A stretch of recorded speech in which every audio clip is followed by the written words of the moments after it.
Hello? Can you guys hear me? Mm, mm, mm, mm, mm, mm.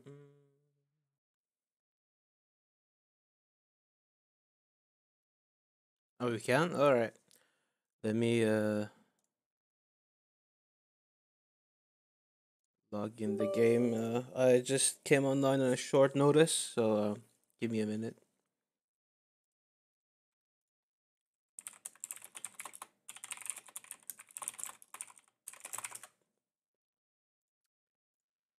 Log in. Too low? Okay. Let me check something. Maybe you need to increase the volume of the stream because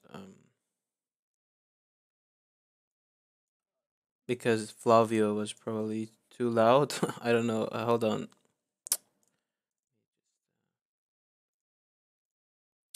Update this, please. Logging on now.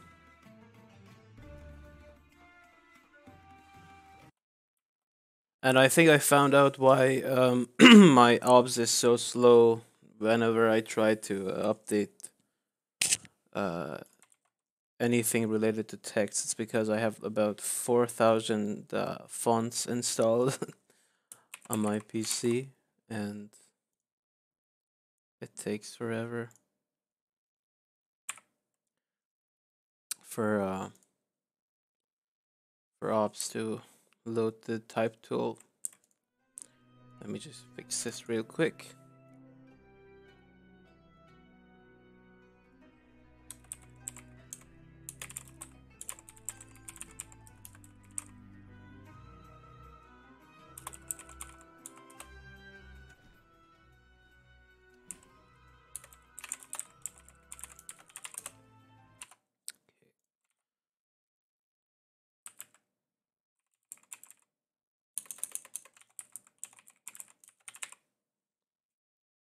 Okay.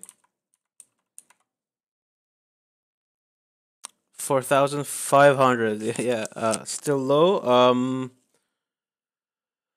Okay, how do I fix this then? My mic is to the max on OBS, so can you maybe try and increase the volume of the stream itself? Otherwise, not sure because I'm using the same settings as my own stream and I didn't have any complaints there. Okay, let me switch to studio mode so I can do this a bit better.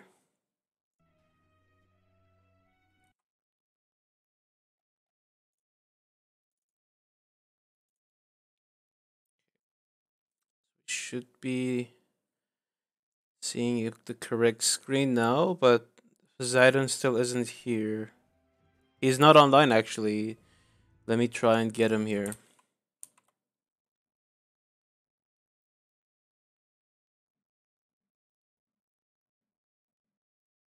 Yeah, Rakim one Flavio probably has a dedicated mic now. I don't. I'm still using my headset's mic, which is fine, but probably not as good as Flavio's. Let's try and get in Poseidon here. I'll check the Discord.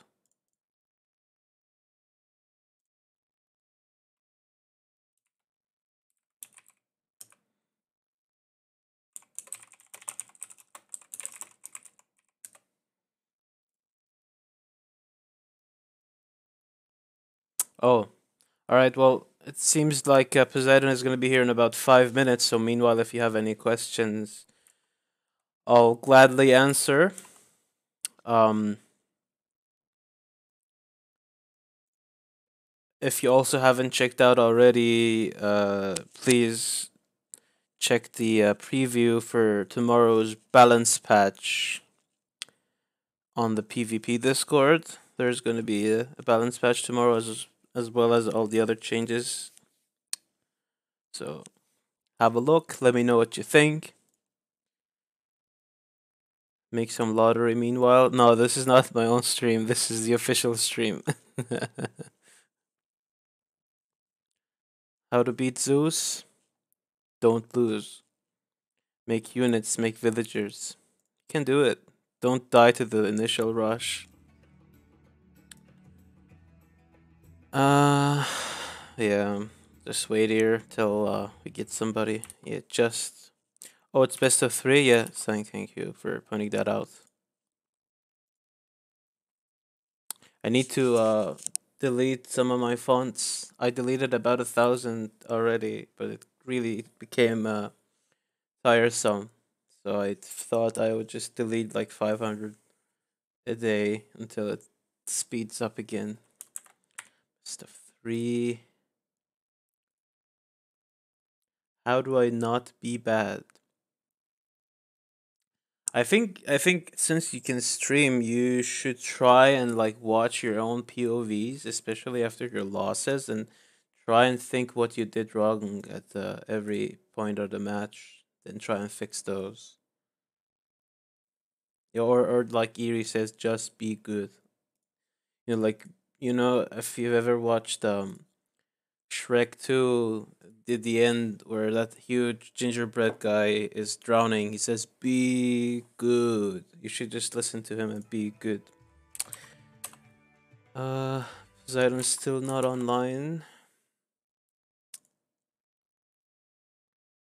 Yeah, and also I would advise you to take a look at this PvP guide here. It covers pretty much everything you'd want. Fundamentals. If you reach this point, like if you reach a point where these are like basics to you, I think you have a good shot at being good.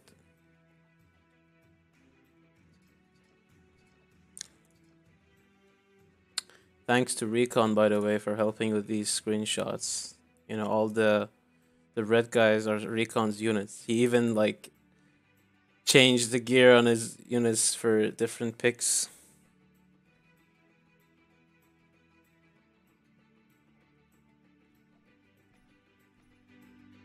Hmm.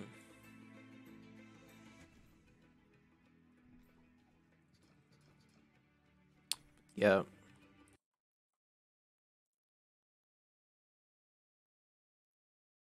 Seems like Zeus is needing a few more minutes. He's a dad now, and sometimes uh babies get in the way of you doing important stuff in life, like playing your tournament game. So since we have a few minutes, maybe I don't know, maybe let me try and perhaps show you some unit control tips and tricks, maybe while we're waiting. I don't know if that's actually suitable for the official stream, but I don't know. Do you want to see that, or do you want to have some games casted on stream before Poseidon comes online, or what? Just let me know. Yes, how to PvP.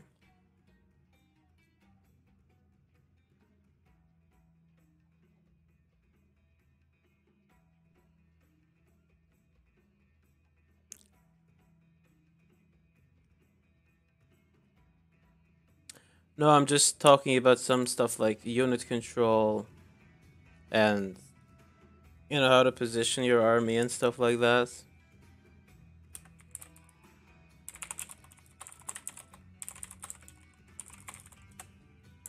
Let me show you how to do this Barabara dance while we're waiting for Poseidon. Show build order. I don't think I can show you build orders. I haven't played in the longest time and I'm completely out of practice. If you want refined build orders, you should ask people like Recon or like Zerden, but not me. But let me just make a bunch of Sparbara and Bowman and show you how to do the dance.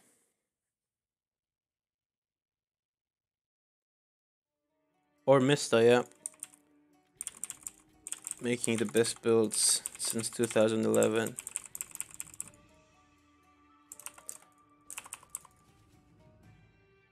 Or ear, yeah.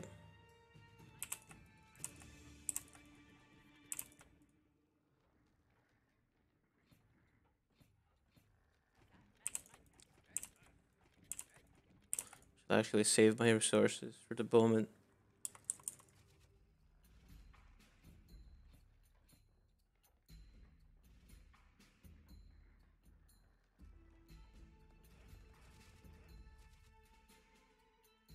Okay.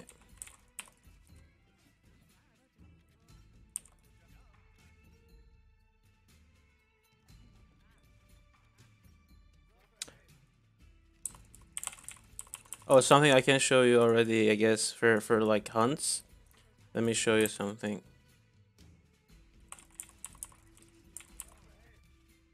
So when you get to a hunt and you don't have your scout with you, one thing you can do is like you bring your villagers here, and then you press V. For me, V is the hotkey that selects individual villagers, idle villagers, and I also don't have this option enabled. You know, find hotkeys, snap to unit.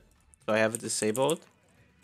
So what you can do is you can just press V and right click on the deer, and like do it really fast. So like, and then you do it again. So this way you can just get the deer dead before they run away. And as for the Sparabara Bowman dance,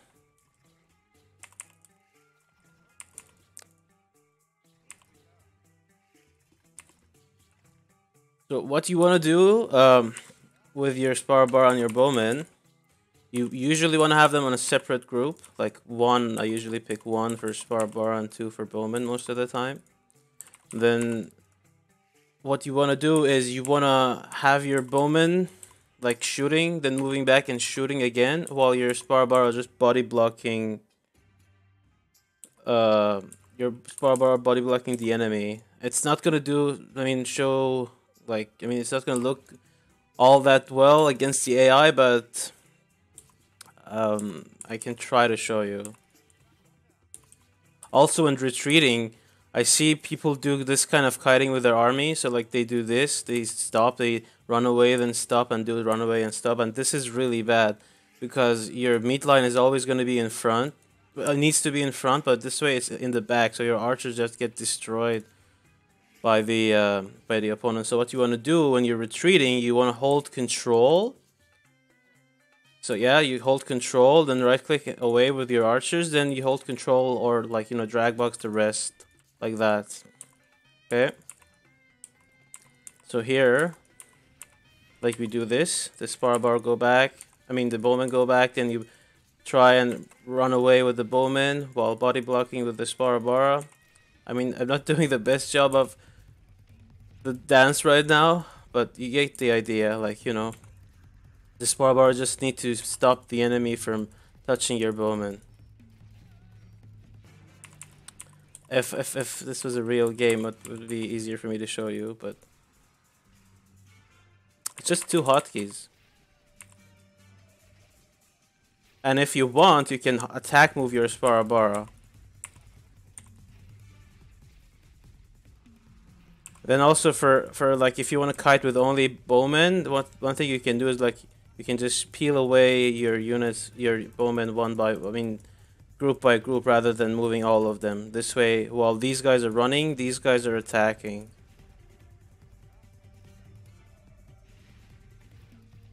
Yeah, and also for splitting, I mean that's just standard RTS mechanics, but yeah, enough lessons for now.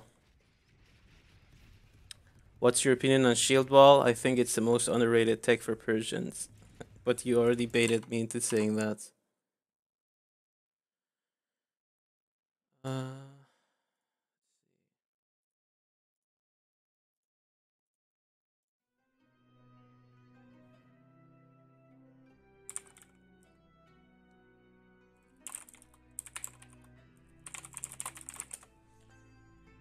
and well, one other tip I could probably share for like making good raiding groups. This depends on you having using the find all of the selected hotkey. So like there's a hotkey that lets you select the unit, and when you press that hotkey, it's gonna select all of the same unit type. Like, let me show you. Let me just make a bunch of Asabar. And by the way, I've already showed you how to do this, right? Same logic with the deer. Like press V, build, press V, build, and they just spread out like this equally. Hmm.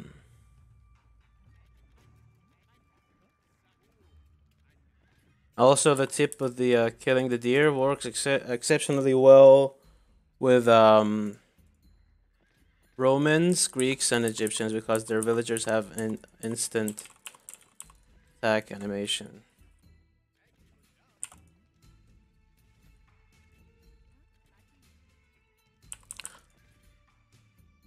So what I do when I want to split my rating groups is that so if you look here, you can check how many units you have selected here, right? So I like have a bunch of Asabar here. Let the other group come out as well, so I can show you. Why don't all civs have an instant attack animation? The first two civs were made by Robot, right? So they had different animation pool than the other civ that were made by GPG. But since we used the Greek villager as the base for the Roman villager, they have the same attack animation. Okay, so here, like when I have my Asabar here, what I do is I select all one of them, then press the select all hotkey, so it selects all of them. Then I press Control 2, so it assigns all of these to one hotkey. Then I send them on this side of the map. Then I drag box a bunch of them. Then press 1 and send them to the other side. This way you can just get an even split between your cav without even looking, and you can just send them everywhere. Can't be fixed. Uh, well, we don't really mean to fix it. Like, it's not broken, right? Villagers have different animations, not only attack but also moving and stuff like that. And it's not like the Egyptian, Roman, and Greek villagers have identical animations. It's just similar. Was I don't hear?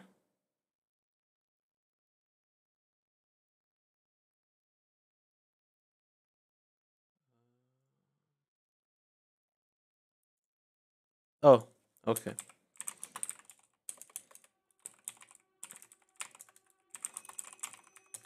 Okay. Let's see if these guys join my party now. Hmm. Yep. Oh, Rakim1 actually knows all about animation right now. He's been looking very closely at different animations in the editor.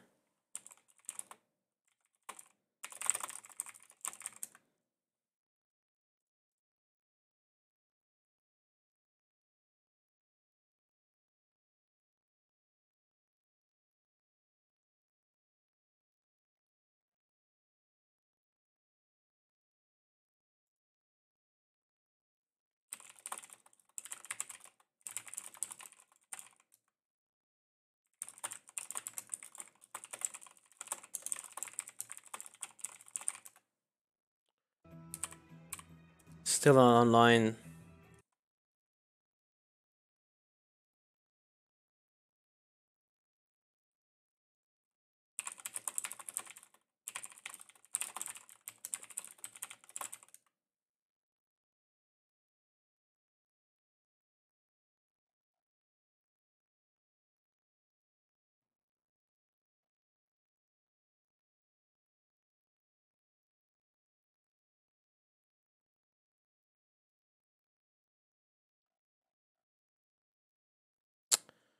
Zidane, where are you?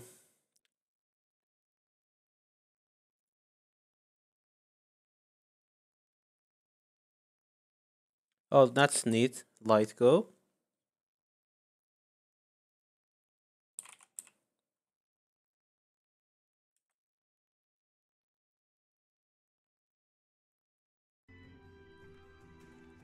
Oh, look. Daily login rewards.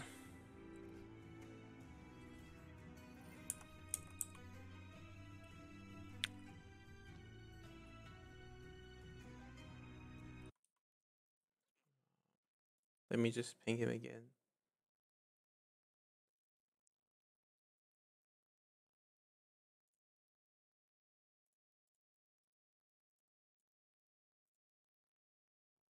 Do you think we'll win the main event? Um, I don't know. Many of them are my friends, so I don't want to pick a side.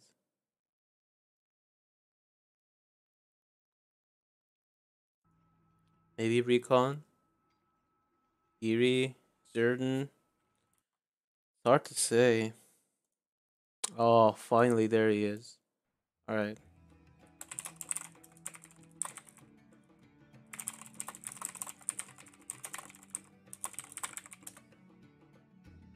let's go.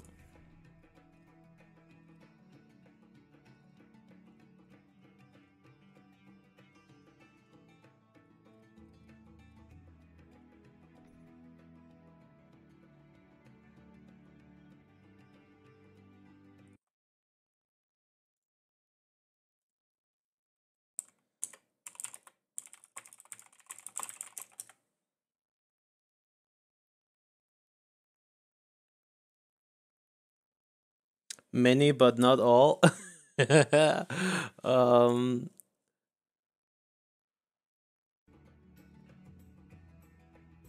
wait a second.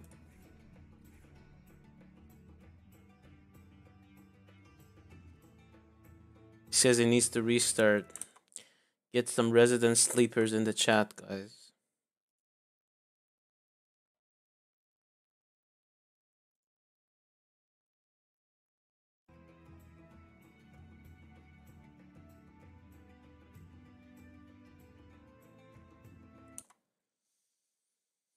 Hmm. Let's check the list of participants again. Actually, all of them are my friends now that I'm looking. Zerdan, Eerie, Carnage, Greeky, Recon, Striker. Yeah, could say all of them are my friends. Some of them are closer friends, at least.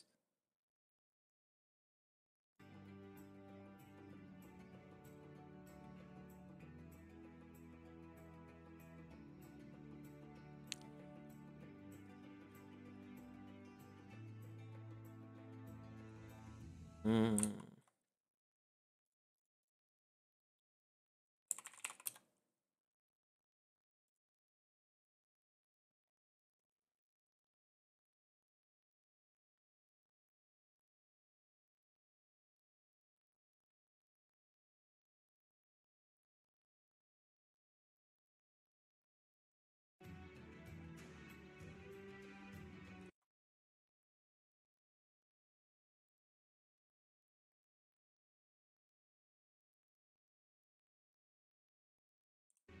Oh, there he goes, finally.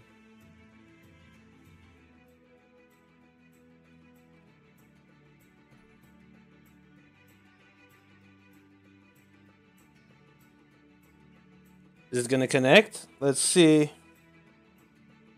Yeah, it is. Wow. Okay. Mountain Crossing.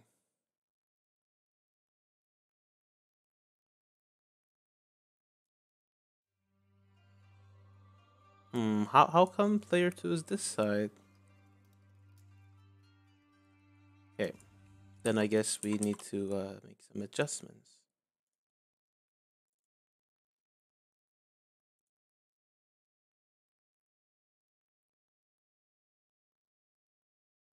Or let's just not do it because it's 0-0 anyway. We have Poseidon spawning as the red Persians on the left side, and we have the Ace spawning as the blue Celts on the right side of Mountain Crossing. The Ace already starting a barracks, while Poseidon is not doing that. He's actually. Oh, wait. He is starting a barracks, but at the back of his base. I wonder if this means that he wants to eventually wall off this side for a dock. But that's a very, very peculiar position for the barracks. Both players transitioning into hunts after making their barracks. The Ace's barracks is slightly faster than Poseidon's. But there he goes, the Ace queuing up his first Spearman. And Poseidon is going to be doing the same shortly. Interesting to see nobody opening on the dock. Oh, the Ace actually found the goats of Zeus. I mean Poseidon, and he's going to try and steal them, I think. They're still there, though. Maybe he hasn't really noticed it yet. We'll see. The Ace making some spearmen. Is he rallying them already? Yeah, he's rallying them across the map. While Poseidon... Oh, he actually didn't move the goats. Oh, the first spearman is actually here already, but the Ace needs to pay attention because this is not going to go well for him, fighting under a TC flyer and against the Sparabara. Yeah, this spearman just died for free, basically. Now Sparabara can infinitely snare. Yeah, so that spearman did die already.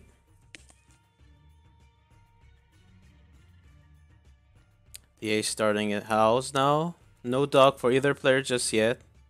And as we can see, the Ace has... Wait.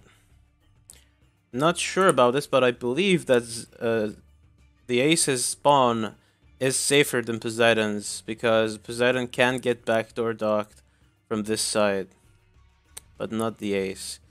The Ace putting on some pressure with this Celtic Spearman. He knows that Poseidon is a big fan of Age 1 aggression. Oh, the Poseidon is actually housed right now. That's why he's not making any units. I think he can research Loom while his TC is idle, but he has... Okay, now he started production of his units again. He does have the defender's advantage, was what I was trying to say. So he is repelling the Ace's Spearman for now. His scout is almost dead, though. He needs to research A10 desperately. He needs to cancel one of these villagers and queue up A10 instead. Also Sparabara.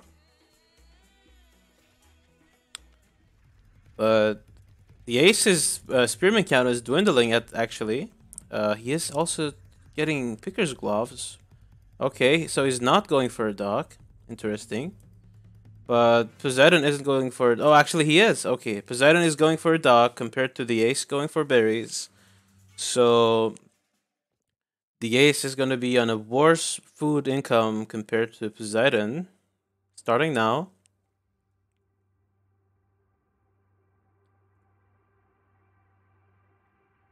But Poseidon is having a food shortage at the moment. He cannot go to H2 just yet. And the Ace does have all three of his houses ready. So as soon as he has 300 food, he can go to H2.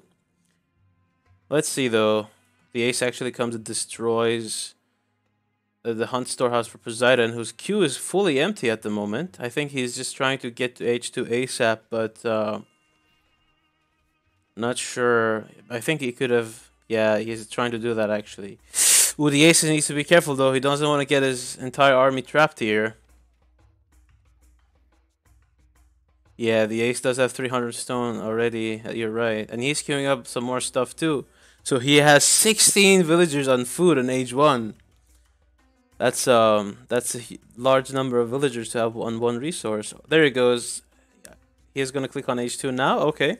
So luckily for him, the Celts do have a shorter age up time compared to other civs. So he won't be too far behind. And as soon as he hits age 2, he can make his second TC. Now let's see where he can make his second TC. I think this is a very fine spot. He could probably also go for here, but I would prefer that he goes for here. And yeah, all age up times for Celts are slightly shorter for the Celts.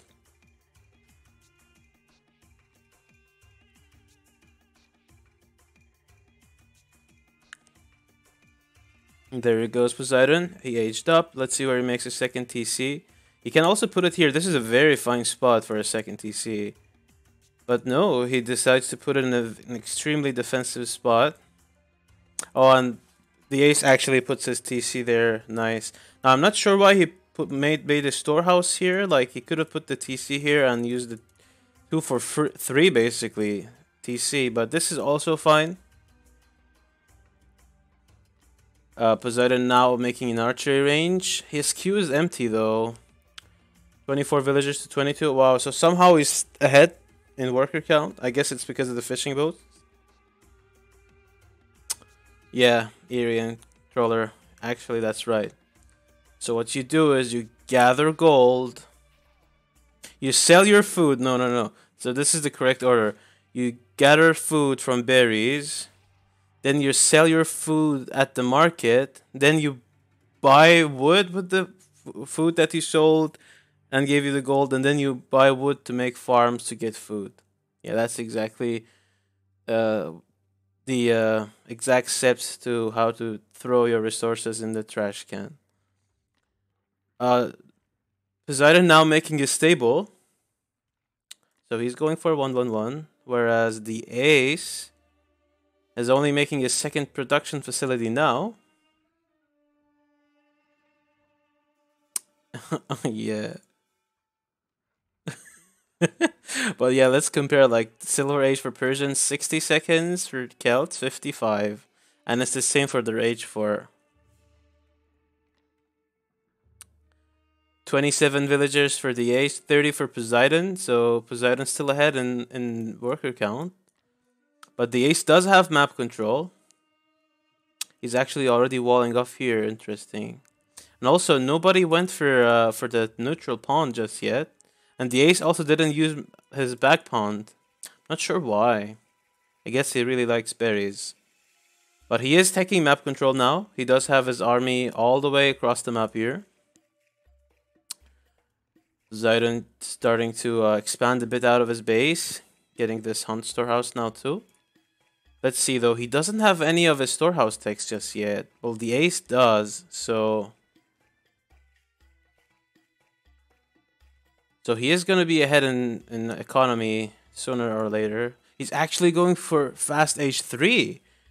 And let's see, he only has an archery range and a barrack, so I wonder what he's going to actually do when he hits H3. He really hates water. Yeah, maybe he's a cat. Cats really hate water. Let's see, 7 bowmen to the 1 slinger of the Ace. So the Ace can't really stay here for long if Poseidon just positions his army well and keeps his bowman in front to kill the infantry. Oh, Poseidon actually going for a neutral pawn as well. That's very nice. Ooh, can the Ace get out of here safely? I think so. Oh, Poseidon is also going to H3, so we're going to have a fast H3 by both players here. The Ace making his second barracks as well. Maybe he wants to get some wood raiders, some bowmen. Who knows? The Ace, I don't believe he knows about this. Yeah, he doesn't know about this dock. So this is going to give Poseidon an even bigger food income advantage. Ooh, the scout of the Ace dies to the TC of Poseidon. So now he needs to make use of his other units if he wants to get some map information. This one Asabar for Poseidon is going to do some scouting and perhaps some raiding. Don't underestimate the power of a single Asabara, guys. 20 DPS, pretty good. But yeah, the Ace still on berries, whereas Poseidon is fishing on 2 ponds with Netlor's research, so his food income is quite high, as you can see. Even though he has so many units in queue, he still has a huge surplus of food. And the Ace is making a mixture of longswordsmen and wood raiders when he hit H3, and Poseidon is making immortal camps as expected. 3 immortal camps coming up for Poseidon. He is just getting away with a free fish gathering here, so that's very good for him. We have 51 villagers for Poseidon and 46 for the Ace. So only 5 villagers down, but he does have a few extra economy upgrades compared to Poseidon. Oh, and this is really cheeky by Poseidon walling off here. That's pretty funny.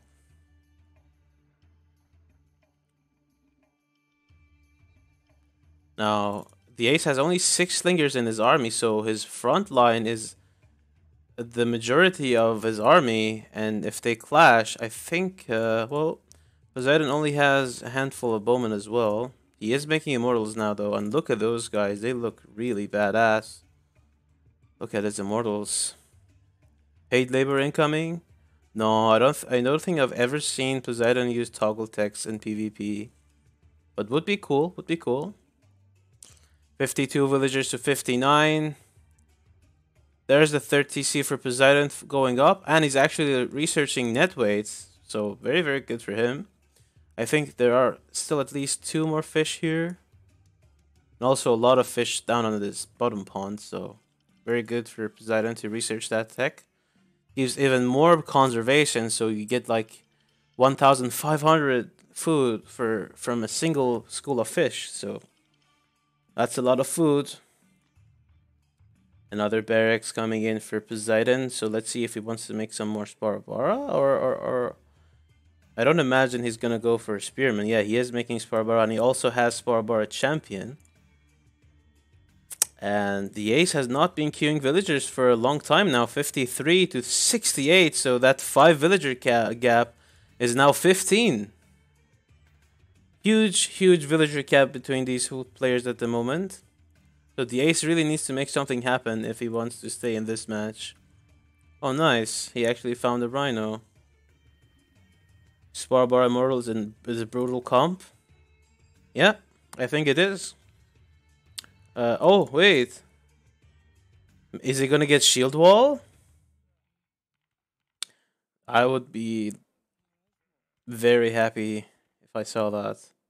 Shield Wall, maybe one of these toggle ticks. Maybe this one in H4. The Ace now making some Horsemen. That's very nice because Poseidon is getting Asabar Champion, and I'm assuming that he's going to make some more. Asabar because he doesn't have too many of them right now. Only has 5. But the Ace might be behind in villagers, but he is not behind in army count. In fact, I think he has a slightly bigger army. But let's see, do these guys have an armory yet? I don't see an armory for either player. Oh, there's the first armory for Poseidon. He's actually going for double armory. My bad. This one is already up, and he's researching Pierce armor upgrade first. Well, on big engagement here, 16 immortals, but we have 27 bowmen for the Ace, but he doesn't have any druids. But this seems to be a close fight, actually. I don't know who's going to come out on top, but the Ace doesn't want to wait and see. He retreats with his army. Although I think he could have done a bit more damage with his archer ball. Poseidon now making some Takabara in the mix. That's pretty good. Interesting. And the Ace, yeah, he is lagging a lot in villagers. Oh my god, how did Poseidon get to 95 villagers already?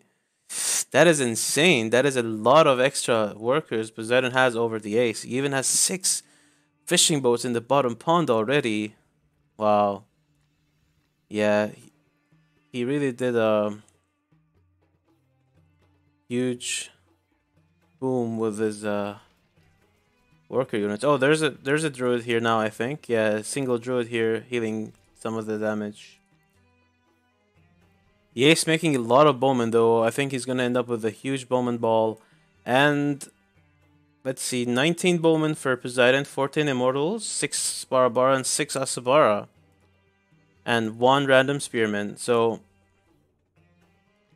I don't know, did the Ace have this upgrade? No. I think with this upgrade and with this number of bowmen, he could probably do well with kiting. Yeah, now here comes this small Asabar flank with 7 Asabar, but the problem for the Ace is that he doesn't have anything in front of these bowmen. I think you really need the front line to tank for the bowmen while they do damage. And yeah, he's halfway done with his pierce damage upgrade, but he just decided to engage.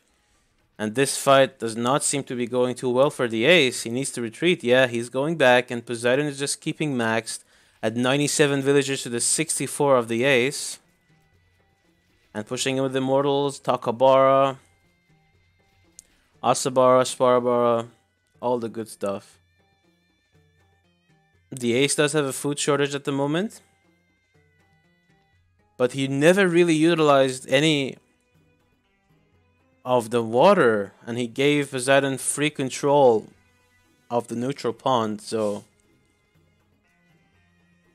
yeah, can't imagine that being very wise for him to do. Poseidon sitting at 102 villagers compared to the 65 of the ace. He has like not quite double, but almost double the villagers of the ace at the moment. So huge worker gap. And the ace also didn't get his H3 upgrades. So he no longer has the economic upgrade advantage that he had either. Poseidon going to H4 now. Let's see if he sends a few villagers forward to make some siege workshops. I thought these two are going to be the ones doing that, but no, he is just going to make some watch posts. And look at, oh, there it is. Yeah, here's the proxy siege workshop. And Poseidon is well aware of this wall. The ace does have a large force of horsemen. They are going to deter this group of Asabara here with these. But once Poseidon hits H4, I'm assuming he will make some war wagons. Especially since he does have... Oh, he actually does have paid labor. Maybe that's why he got so many villagers so fast. But let's see if Poseidon hits H4 and enables Relentless Zeal. Or is it Relentless Zeal? I think it's Zeal. And then he gets a lot of war wagons in a quick amount of time. The ace still... okay, he's finally making his third TC, but unfortunately, Poseidon can make his fourth TC momentarily. Oh, and look at this, the ace trying to wall off the siege workshops of Poseidon, but I think if there's a single production building you can't really wall, it's the building that trains rams, huh? Man, that's funny. Immortal Champion coming in for Poseidon. Blot out the sun, actually. Wow. I think that's the first time I'm seeing this upgrade research in a competitive game on stream. Yeah, well, I mean, there are horsemen here, so they're gonna kill this ram. But still, I don't think it's very wise to wall in a siege workshop. But the ace does have a pretty big army. He doesn't have much to kill this fort with, though. I don't know if this move out is good for him. Yikes, it's pretty hard to predict the outcome of his fight. There are some extra horsemen coming in, and I think the ace does have the bigger army here. And Poseidon isn't really microing his Takabar onto the bowman. But I think at the end of the day, the upgrade advantage that Poseidon has and the support of his fortress is going to be enough for him to win this fight. Yeah, the front line for the ace is all but gone. And don't let these units holding bows fool you. These are not bowmen. These are immortals. 7 champion immortals with some beastly stats here. And lots of upgrades. Look at those upgrades. He does have almost every Silver Age upgrade. And the ace just taps out. GG.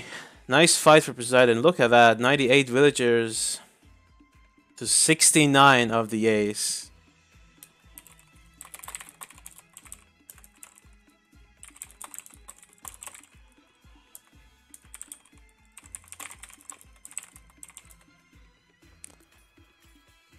But yeah, let's check the food difference. See, like the ace was ahead for a bit. Then once Poseidon got his fishing going on, the ace never really caught up. The ace and Poseidon both whispered me their civs. Poseidon said he needs to restart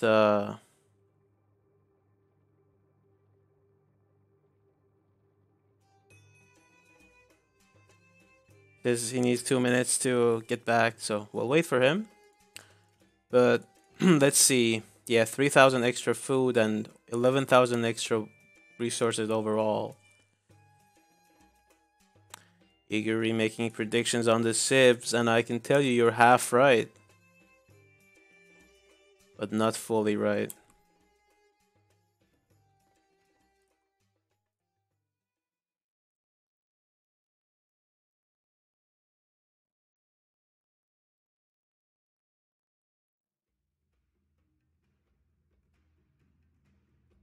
Okay, let me update the score.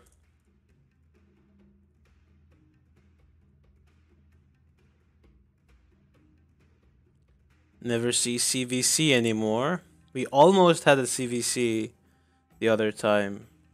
I think it was Riki versus Zerden.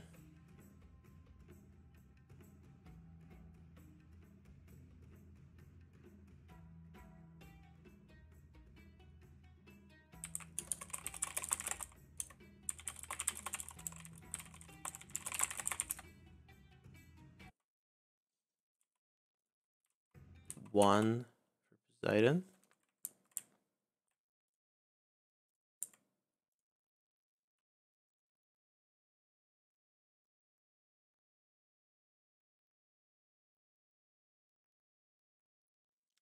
Carnage saying, I predict that the carb nerf will make no difference and that we will nerf them again. Well, let's see.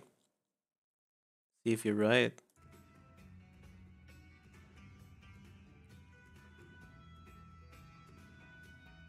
Immortals will be unbeatable in PvC. I disagree. I think people need to make Stone Thrower champion, man. You underestimate how good they are.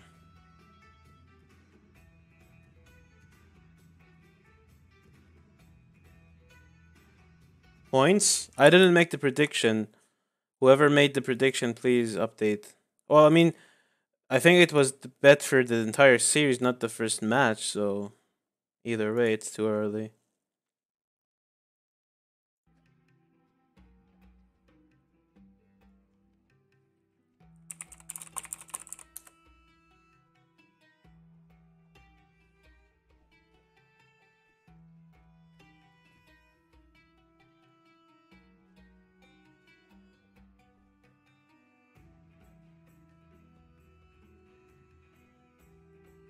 It is entire series, yes.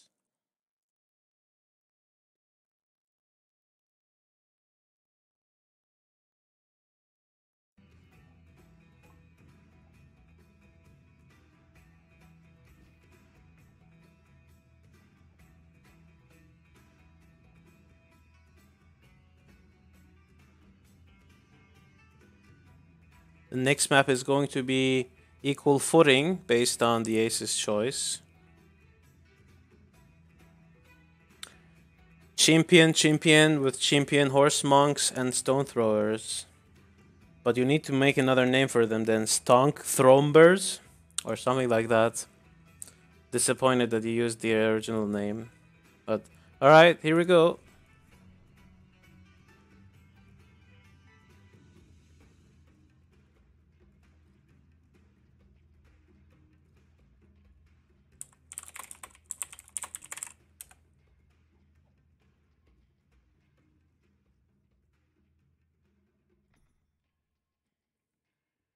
Isn't that too slow a comp considering the Cav meta? Yeah,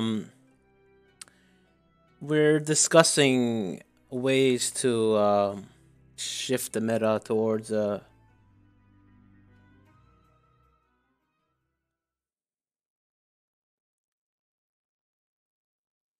less stable heavy comp. But here we go. We have the Ace spawning as the Blue Persians on the top side, and we have Poseidon Ants as the Red Celts on the bottom side of equal footing. Both players starting with their early barracks. There he goes, the Ace starting his barracks before Poseidon's even.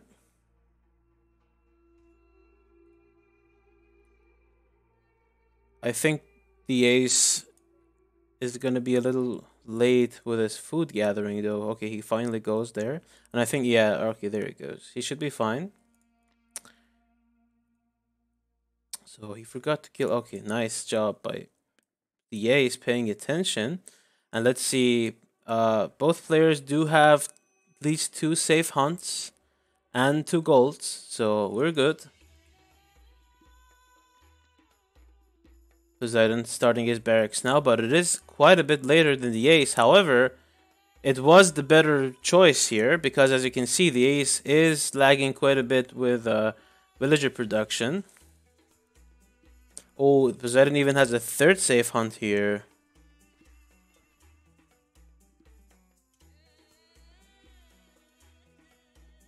Make all cav +1 pop? Oh no. I think that would be a huge mistake. Nice analogy by Carnage in the chat with the hammer.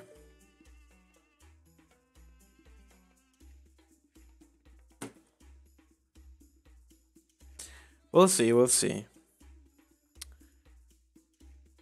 Poseidon still does not have a wood storehouse. There he goes. The ace does have a wood storehouse now. Let's see if he remembers that he can get 8 tent.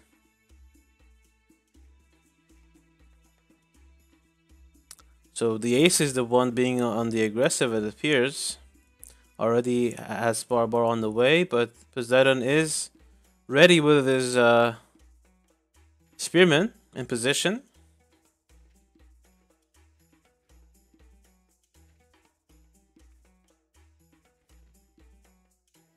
Oh, welcome back, Steve. Do you have another game to play or what? I think I can cast your game after this series if you want. Or if you want to play off stream, that's also fine. Oh wow, the ace also does have a third hunt here. What a good equal footing spawn, huh? 2 safe golds for both players, yeah.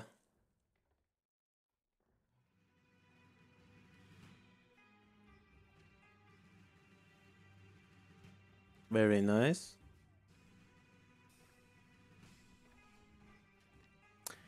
I mean, it's interesting to see Sparabara on the other half of the map in the PVC, but that's the ace for you. He is starting to gather stone though, and Poseidon is not, so let's see. Poseidon does have a lot of spearmen built already. The ace has 5 Sparabara, 6 Sparabara with a scout here.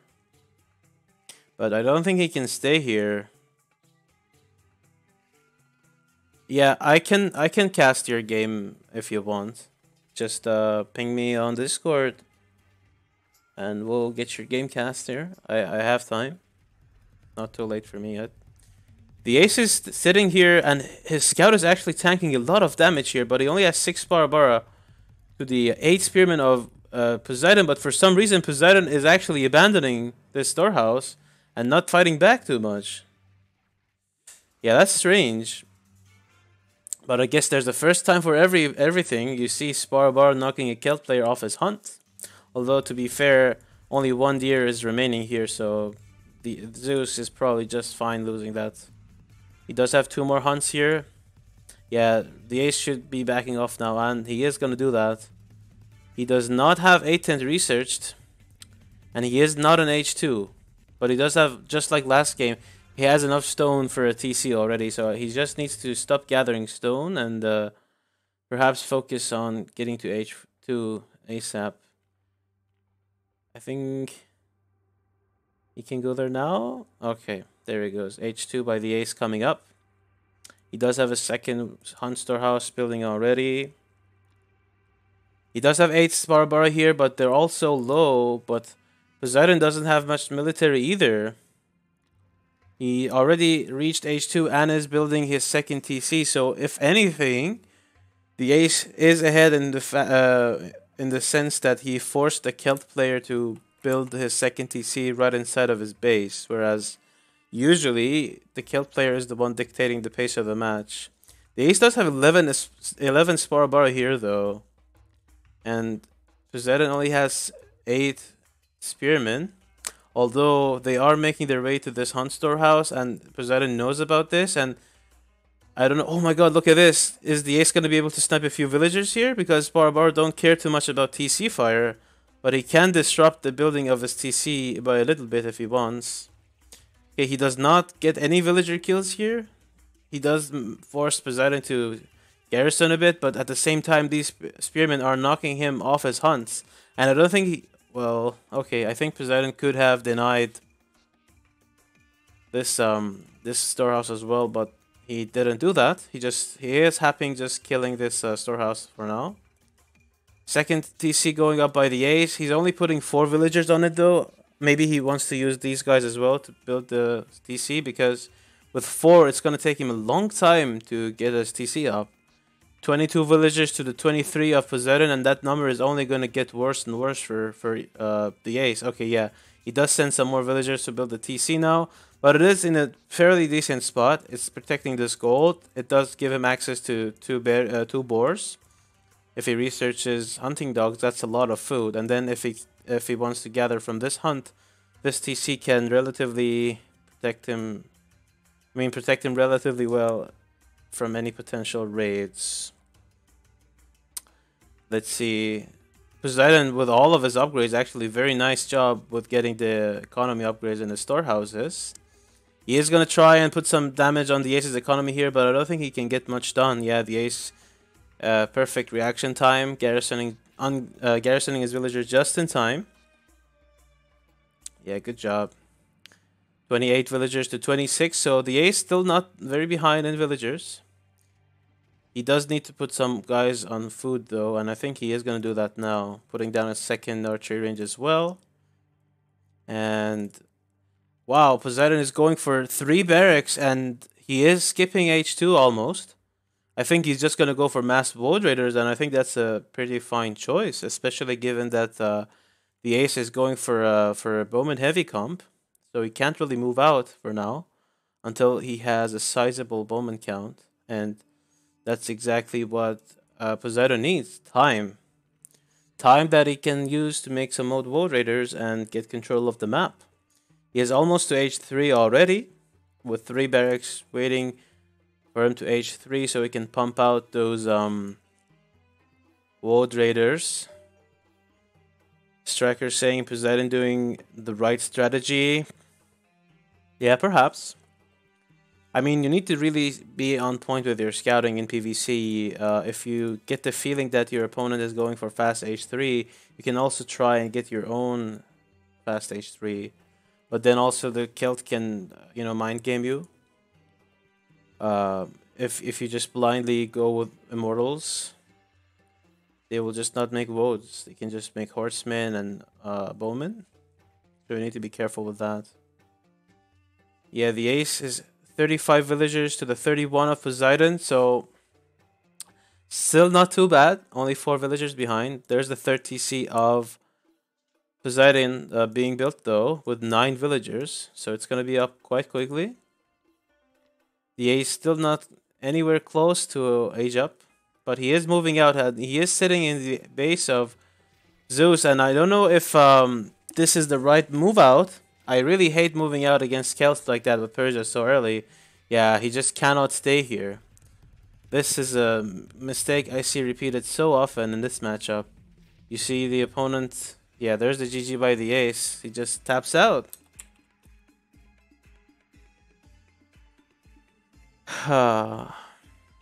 Yep, quick series here.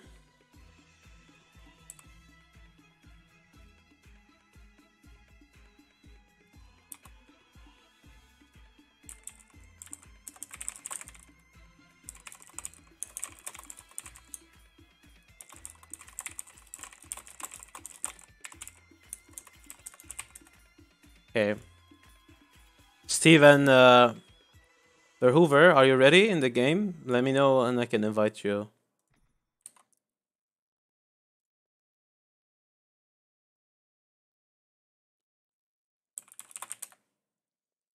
Okay, let me just update the score back to 0. What's better for Persia, to go to H3 or try to attack H2 as much as possible?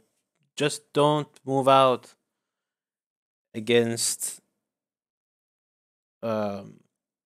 Celts before you have, like, I don't know, 120 pop or something. It's just a death sentence for you if you just move out against any good and competent Celt player.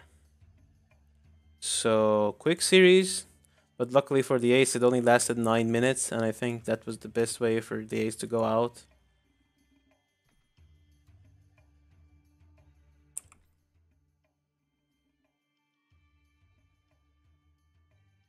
Okay, let's get Steve and Verhoeven here.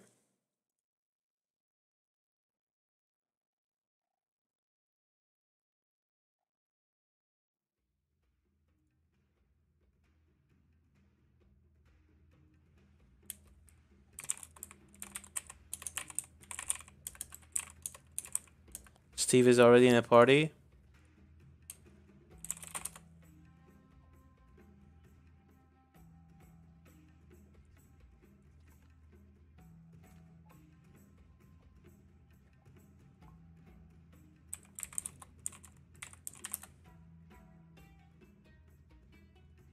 The ace sent me an ice shard. 7 ice shards for 9 coin. Let's send him 9,000.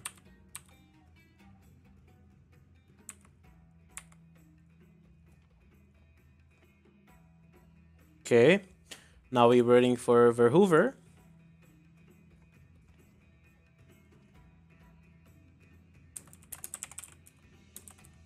Wow, 200 people online. That's pretty good. Verhoeven, are you on the stream? Let me call him out on Discord.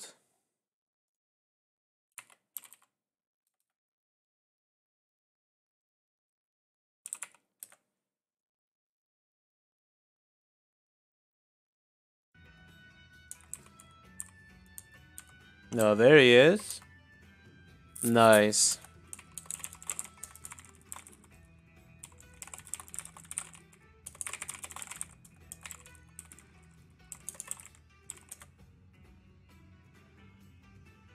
Any winter event giveaways planned for the next weekend? We can do that. Sure. Thanks for reminding. Let's see.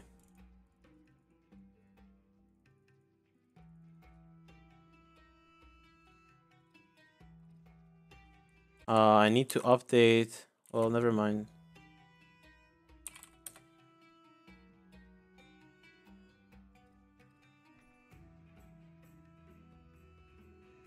Let's go.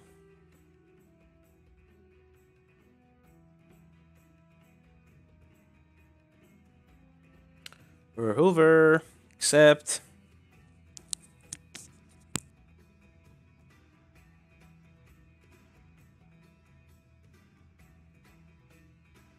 Oh, Verhoeven's AFK.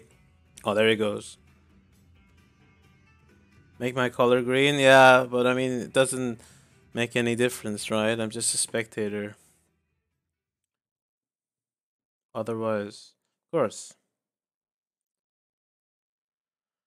All right. Oh, Arabia. Nice.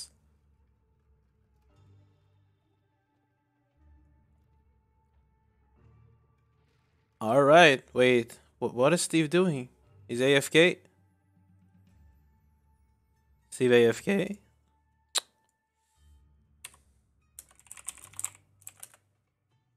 Let me just make sure he's here.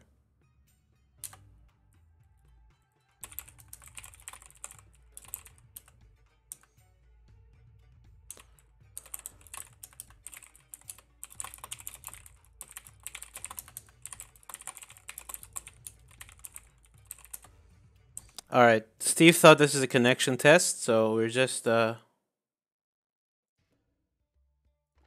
let's just restart on Arabia and start not okay.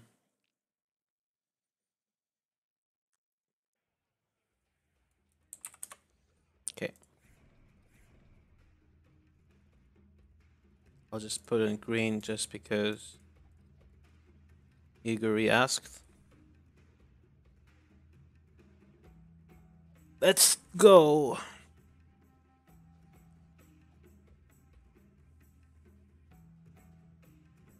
Now Steve is the one not accepting the invite, huh? Resident sleeper.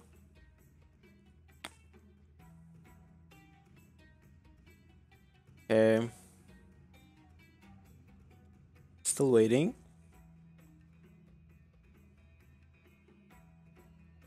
You know what? I should just play music from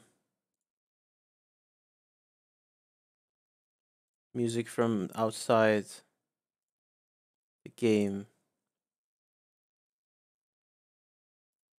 Let's listen to some Celtic music.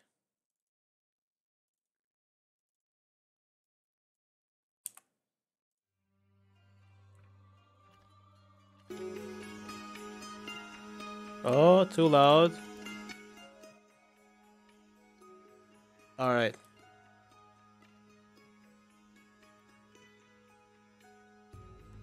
Is this working now? Hold on.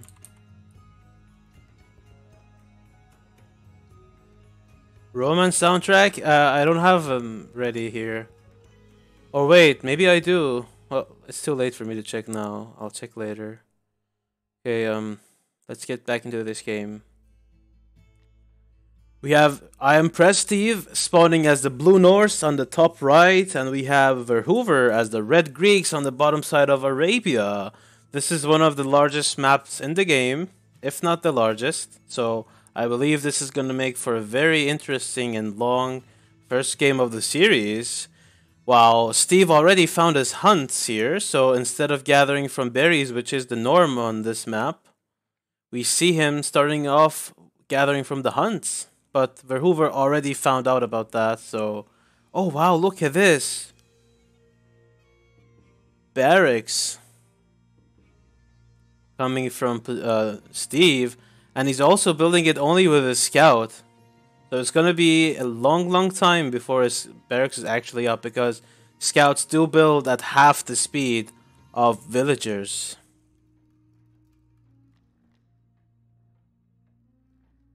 But let's see if Steve utilizes a villager to help speed up the process of this barracks being built. So far, it doesn't seem to be the case, though. He comes in to check Verhoover's base. I think Verhoover is completely fine gathering from berries. He does have picker's gloves, so his food gathering rate is not so bad. 1.08. He is putting down a barracks, so surprisingly. I would expect him to go to age 2 first and then just make some hipaspist, but I think he's just gonna make some spearmen. But this barracks is being built by a single melee scout, so even though Verhoover started it later, he is gonna be having it, I think, in time. So let's see. Verhoover even making a house in age 1. Does he want to make a lot of spearmen in age 1 or what? That's a little strange. I think the music is a little too loud, don't you guys think? Let me turn it down a bit more.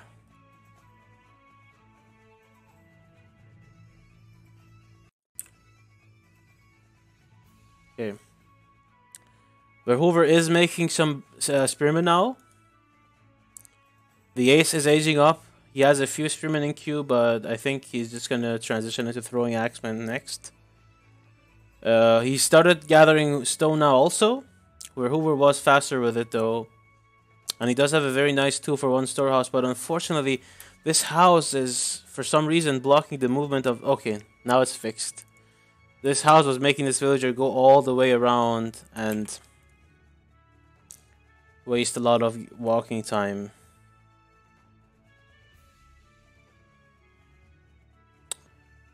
Yeah, Steve hit the bronze age already. He's actually making a gold storehouse, so this makes me think: is he not gonna use this stone for TCs?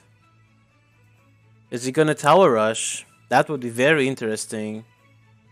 Verhoover does have 4 spearmen out already, though, so it's gonna be hard for Steve to blindside Verhoover with some surprise towers. But the more I look at this, the more I think he is gonna go for a tower rush. Verhoover is sending 7 villagers to try and build a TC, and I think this is a very, very good spot for a TC. And I think, yeah, there he goes. This is almost the dream TC position. expecting. It's like it's better than his starting star TC. Honestly, it has everything in its range, every resource. Yeah, Steve is starting his tower here, so I think he just wants to creep forward with his guard towers, and I think that's gonna be pretty okay. Like if he can make one here, and then maybe here one, and then here another one, then he can cut off basically Hoover between the two between the two bases that is being built right now. That's a pretty dope shield on those Hypaspis. Nice. So let's see. I think Verhoover cannot break into this position. Yeah, he does see the towers.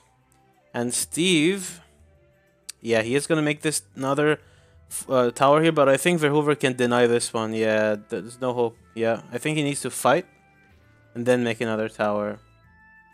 Okay, he elects for a safer tower first. But let's see, on the other side, Steve only does have 3 guys on stone, so no guard towers for him for quite a while now. Verhoover is trying to break into the towers here, but I think that's a mistake. He may be able to deny this tower, but he's losing a lot of his ground units trying to do so, and this is only going to make Steve's infantry group bigger. I think he can maybe put a tower here now. Let's see. Nice. Steve is just keeping a couple of units here to scout for his other units while they build the tower. But we have 28 villagers to the 23 of Steve, so he really needs to do some actual damage with his towers if he wants to not fall behind too much in this game. And he doesn't need to be in the range of this TC. Yeah, good. Verhoover, however, only has 2 military production buildings. Actually, Steve has only 1, so never mind. 3rd tower from Steve coming up. So this is now where it starts to get a little dangerous for Verhoover. Because the more towers there are, the more difficult it is going to be to, break into the towers. But Verhoover is doing this right. He is playing it safe. He trying to... Oh, there's another tower for Steve, but I don't think he can get it up just yet. Maybe here would be a better spot. Let's see. Yeah, this one can be denied by the town center, though, I think. Yeah, Steve is trying to make up his mind about his tower positioning, but this is very nice for him because Verhoover is just running around eating shots from the towers without doing any damage of his own. Oh, wow, forward barracks positioning for Steve now. Very nice. Playing Norse super aggressively. And yeah, let's see. He does have 5 spearmen here and 4 throwing axemen. And he is getting supported by 2 towers. Towers do have a minimum range.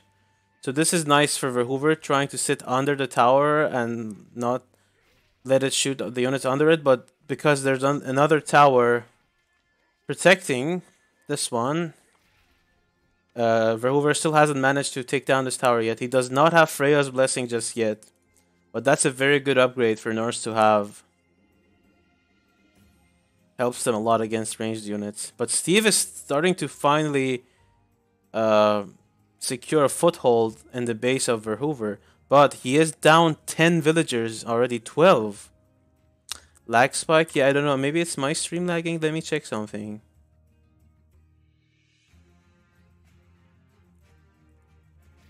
Maybe it's better now? Not sure.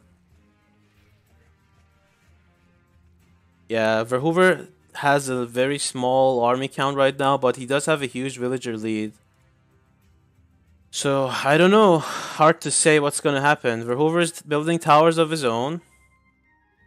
And I think Steve really needs to scout this and deny these. Hey, Wout. Welcome to the stream. Oh, yeah. Defensive towers from Verhoover going up. And Steve still doesn't have a second TC. So, let's see how this goes. Oh, nice of Steve to send one villager to repair this guard tower. That's a really cool play for Steve. Resign, maybe? I don't think it's lag from my side. Like, I think it's basically... Let's see.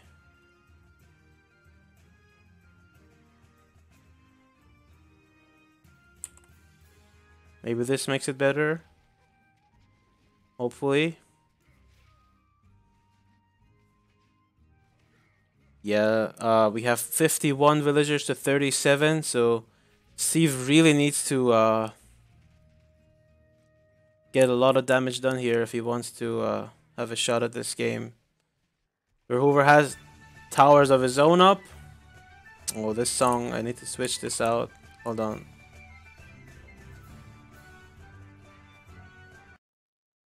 Sorry about that. Let's go. Alright.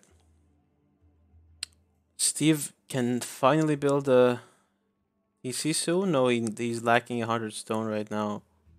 But this is a very interesting match. So many towers in one single screen. We have almost 10 towers in one screen in 10 minutes into the game. Verhoover starting to make more towers in his own base than Steve is making in his base. Is he gathering some more stone? Yeah, he is gathering stone with 8 more villagers at the moment, so he can make some TC of own. But this is pretty good positioning for Steve with the walls, because now Verhoover has a difficult time moving out against these towers. And I think this is a mistake by Verhoover. I don't think he can kill too much here. Yeah, these pacifists are dying. And Steve did get Freya's Blessing, actually. Very, very good. So these towers have bonus against these Tuxotes now. But there are so many towers for Verhoover as well. So this is a stalemate location, basically. Steve cannot break into this position and Verhoover can't break out. So Steve really needs to think of something to help him jump back into this game, because he's down 18 villagers. So I don't know, maybe how would you come back here, guys? Maybe he would make some markets here, or maybe here, and start a trade, or what? Because I don't think he can break into Verhoover's position anytime soon. He does have some raiders now, though, so he can try and put pressure on the places that aren't protected. Yeah, very nice of Steve to do that. But he's basically completely walled off his towers, so this almost looks like a quest now for Verhoover. Towers behind walls.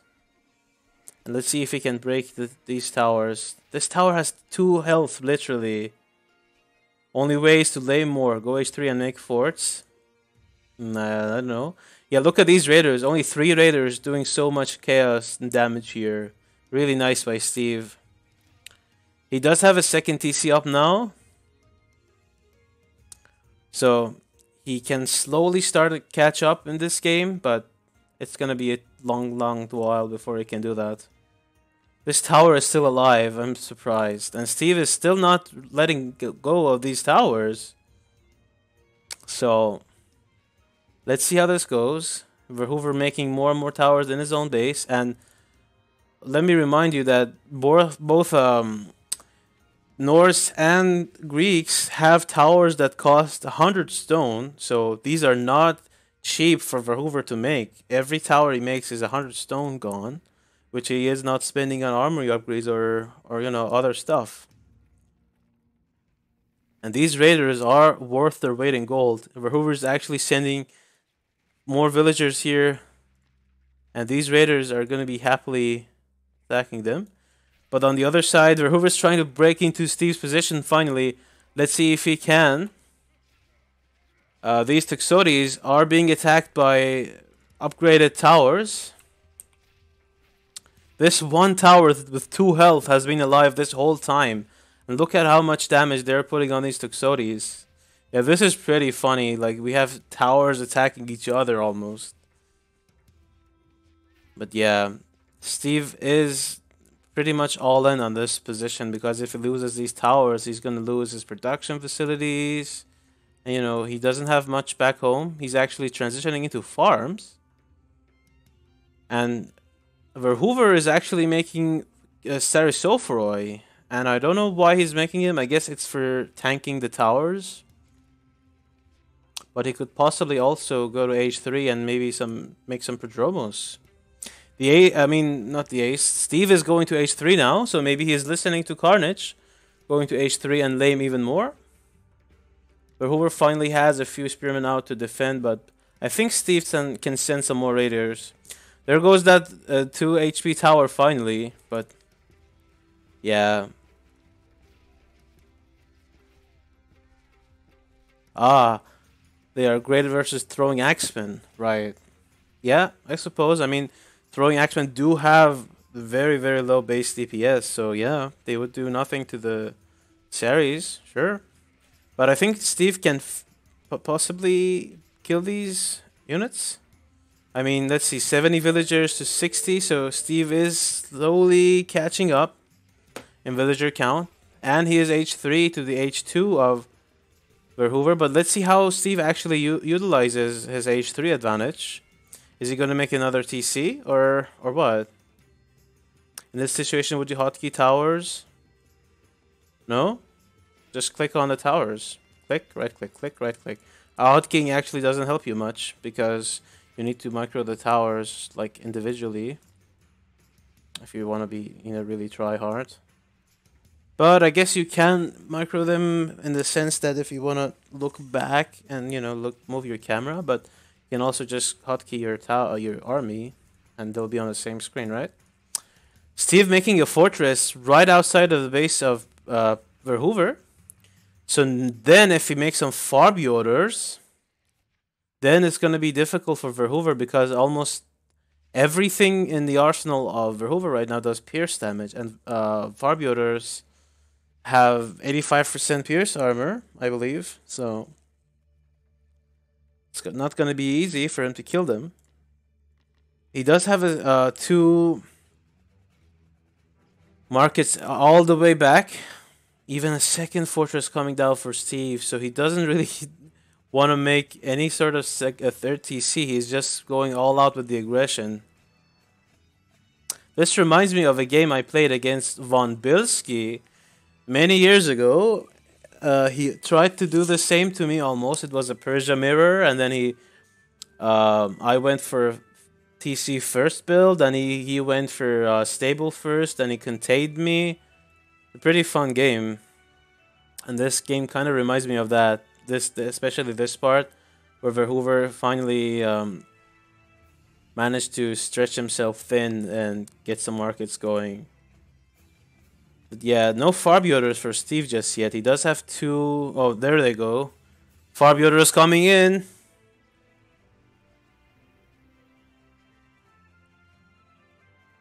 And he's getting some Harjars too, and Raider Champion.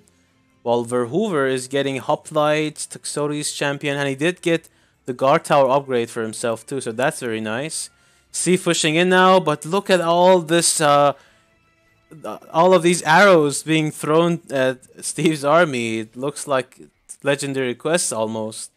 Like all these towers firing, all those Tuxotes. Yeah, the Farby orders are here though. 5 Farby orders out already for Steve, and he is going after the towers first. But yeah, I don't know. It looks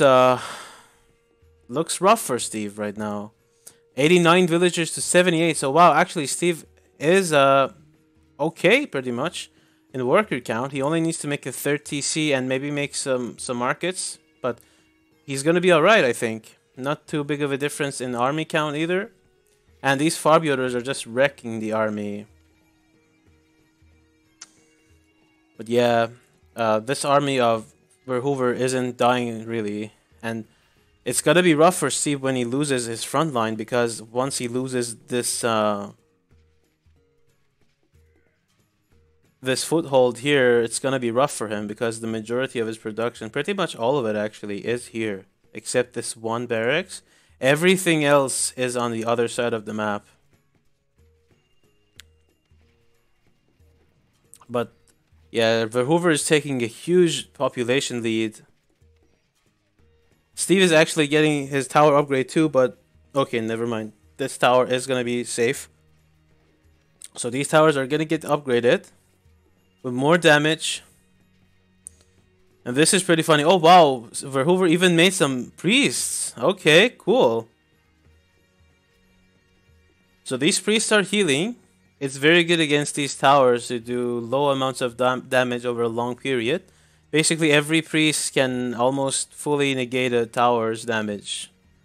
Like 28 DPS to the 25 healing. And there are counter rams from Verhoover. Now this is gonna get difficult for Steve because he is losing his front line. And there are rams who are gonna kill these buildings really, really fast. And Verhoover is also getting his own fortress here defensively. So yeah.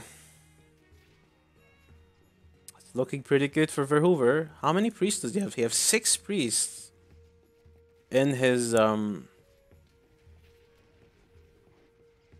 already. See, with 84 villagers to the 95 of Verhoover, but the problem is just his army is pretty much non-existent. Armory, only 1 pierce armor upgrade for Verhoover, and Steve has no armory at all. So just 1 upgrade advantage for Verhoover. That hippo is the MVP of this fight. Which hippo? There's the GG by Steve.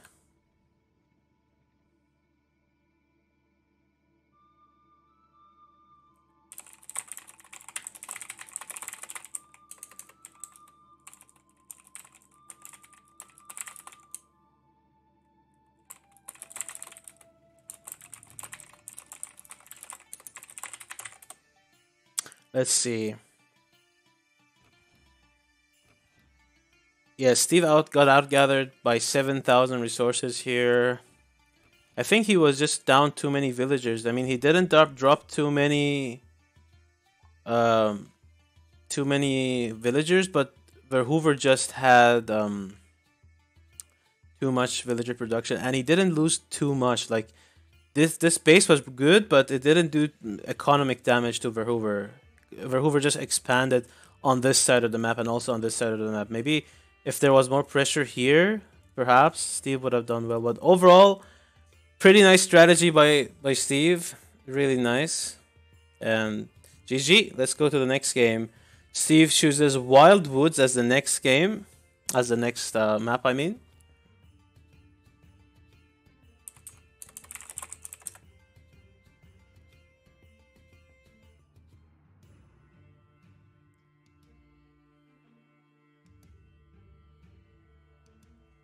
Yes, armory does not affect guard towers because they are not units. Armory upgrades only affect the units.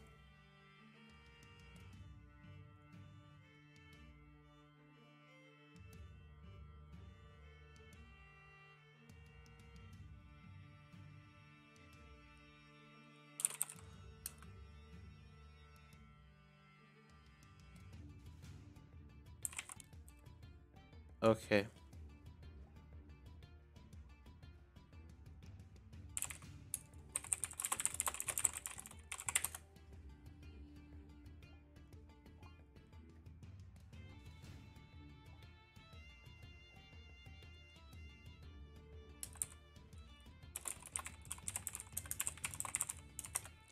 Okay.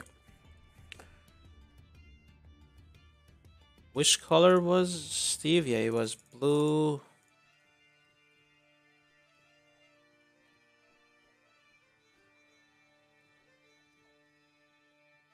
Let's go. Let me update the score.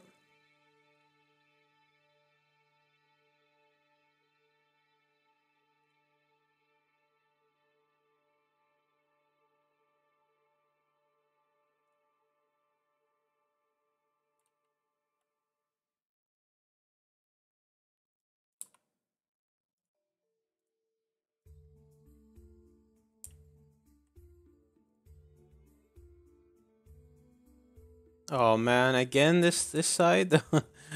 Hold on.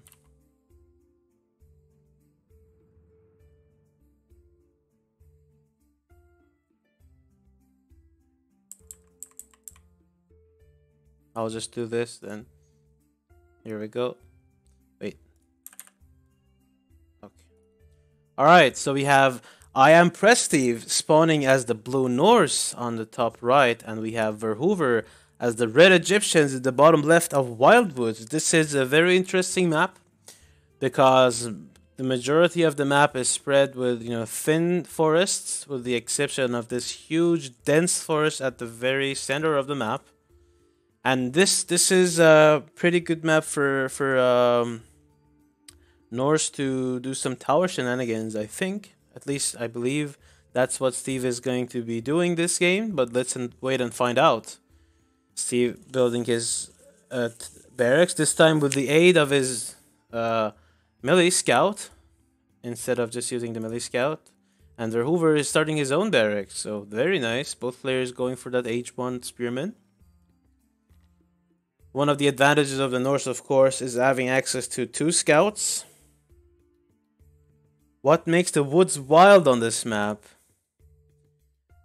I mean, if they were good and tame trees, they would stick together, but they're spread all over the map, roaming wild. I guess that's why. You should ask Recon. If while you're at it, ask him why he made that name, that map with the name Twizzletop Mountain. That's an even bigger question, in my opinion. But Verhoover is getting his racks done shortly. There's the barracks from Steve, making spearmen of his own. And look at that, Steve is actually using Sparta vanity gear, heroic Spartan helm, and heroic Spartan weapon. So nice, nice, nice. We should all... Wait, what level is Steve? Level 22. We should motivate Steve to get to level 40 so we can all donate him some level 40 gear. And actually, I believe we removed this, right? Player levels from spectator UI. Somehow I remember that they were here, but it's good that they're gone anyway. Okay, Steve has 4 spearmen out already. And so does Verhoover. Man, Egyptian spearmen have the funniest unit portrait in the entire game. Look at that, with that missing teeth. It's so funny. And I think they are the base of the Roman spearman's portrait too. Okay, Steve making a second storehouse. Very, very good storehouse, actually. Getting this gold under its range. And this hunt. He still needs to kill these 2 deer, though. Does he have hunting dogs? No. Steve doesn't have hunting dogs. Verhoover does. So eventually he will have a lot of food in the bank. 1.43 gather rate for those hunts. And he's making his Temple of Ra now. And look at this, all optimized gear. Superior Imperial fortifications and war joints of Persepolis.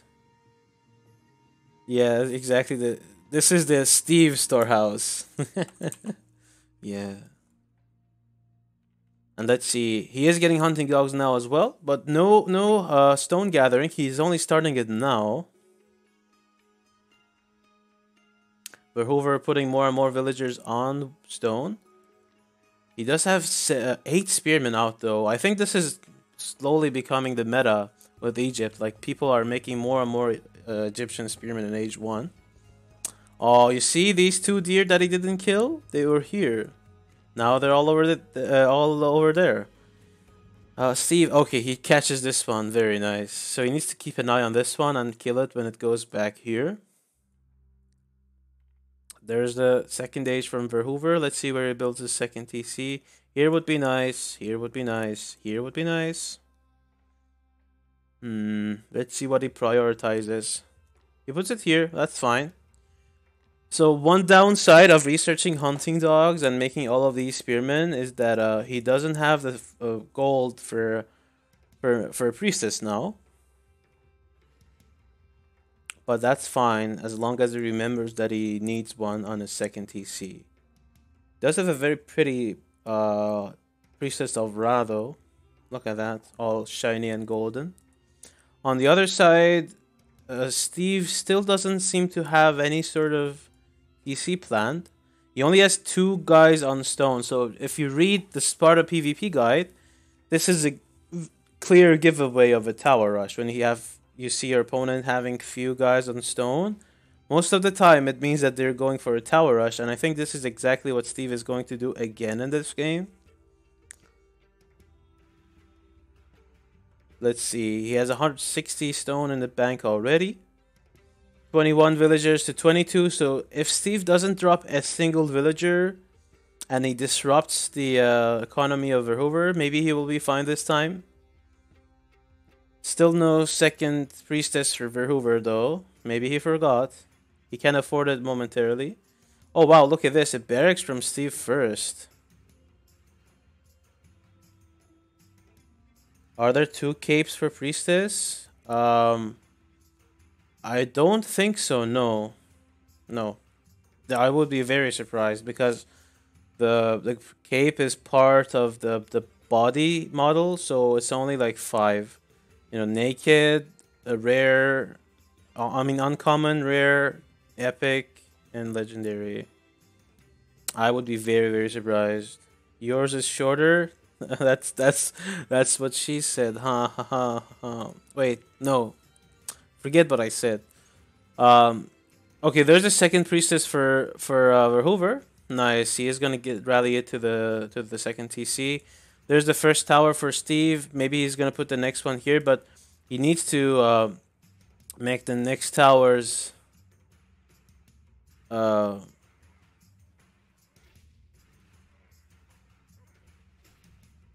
in a more like damaging spot. This is not gonna do the job. Let's see. Second tower for Steve is going up. And let's see, Steve is actually getting Spearman Champion this time. That's very nice because it makes his already tanky Spearman even tankier. He is going to try and deny this tower, and I think he can actually. Look at the damage this tower is taking. Yeah, wow. But now he's fully in between the units of Steve, and if Steve micros his units well, he can deal with this army rather easily. You know, micro the Spearmen onto the camels and the throwing axemen into the axemen. He's going to make another tower there, but I think Verhoever can deny this one too. Maybe the next tower should be here to deny the storehouse, and then... Oh yeah, I don't like this. Steve is fighting with half of his army, and the other half are going to make this tower, and that tower is going to get denied anyway. So I think Steve needs to back off, yeah, and there's a priestess here now. So any damage that doesn't end up in killing in a unit for Steve is going to be pretty much wasted. Let's see, 30 villagers to 37. Okay, Steve is making another barracks now. This tower is doing a lot of damage actually, very nice. But Steve needs to be careful. He does not want to send units into the meat grinder like this, especially when he is the one on the weaker side of economy. Third barracks? Is that the fourth barracks of Steve? Yeah, he is making 4 barracks here. So I think he's just foregoing the towers and just going for more forward military production. But good for him that he's making both both throwing axemen and spearmen. But these priestesses are being the real MVP here, and Steve really nicely tried to micro the tower onto the priestess, but Verhoever equally smartly moved the priestesses right under the tower, so they cannot get attacked by the tower because of the minimum range. But I think slowly here, Steve is gonna be able to hold. I don't know. It's looking rough for him actually. These priestesses are doing so much work. Like in these low number fights, priestesses are super good.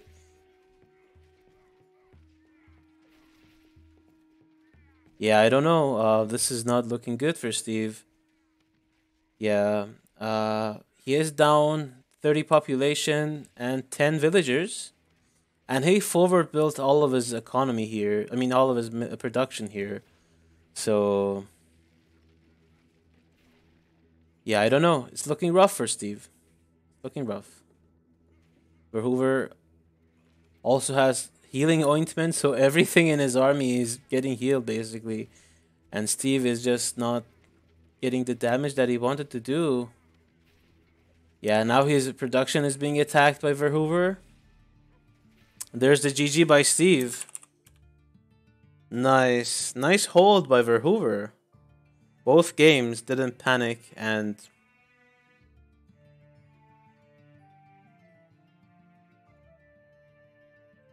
you know, waited until he had enough units and pushed out and won. Good game. Good job by Verhoover. Yeah, in already a short game, we see. Oh wait, actually, he didn't outgather Steve by much. I think he just had much more favorable trades. Yeah, look at this. I think this is.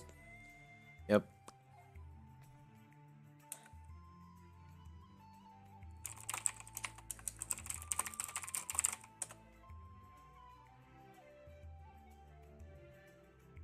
All right. So is this the final game of tonight, or do I have to cast more?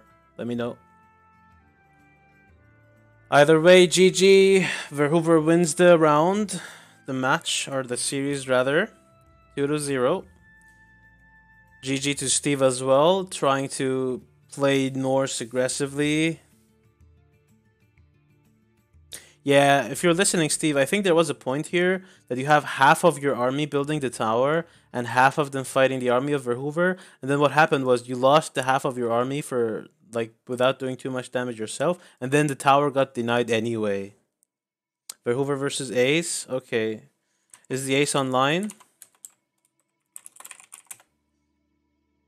Wait, it's the Ace 9, right? Of course it is. How can I even doubt that? So if the Ace is watching this stream, please join the party so we can get that last series going. If it's gonna be today anyway.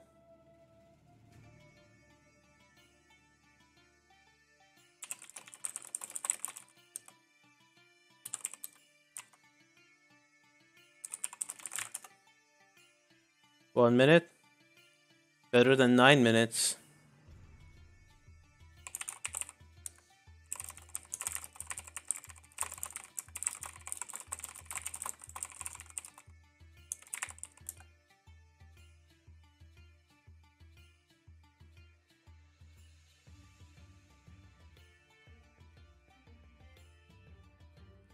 Alright. Let me actually check my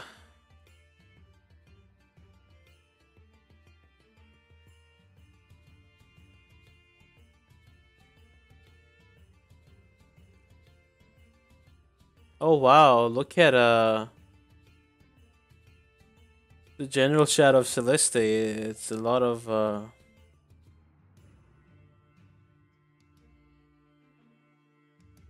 Ooh, okay. I need to read this later. Okay, let's see if the Ace is here. Okay, the Ace is here. Verhoover is here too.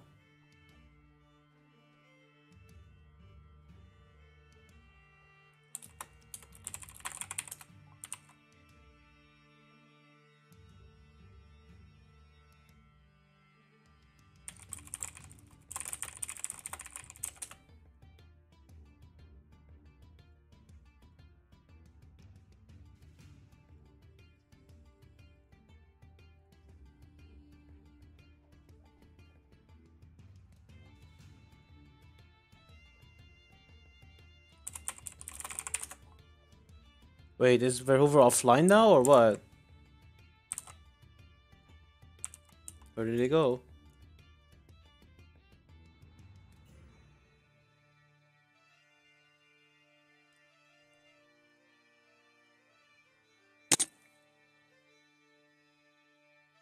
Oh, there he is.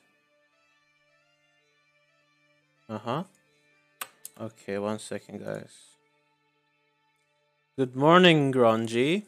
Welcome to the stream. Welcome to the tournament. Let me just fix the scores real quick.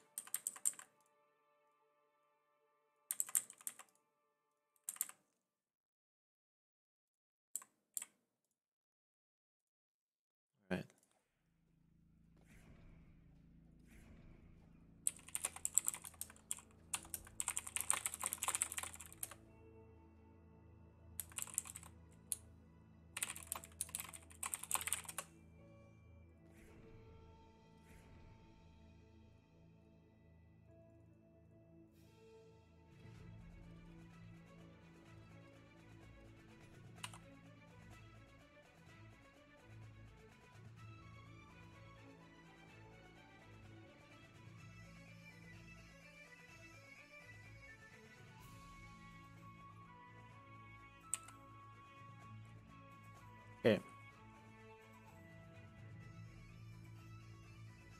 Here we go.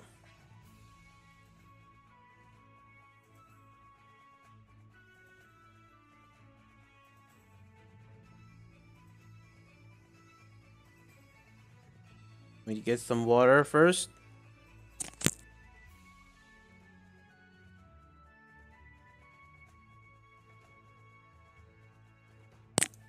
Okay, and it looks like I also need to switch the scores again.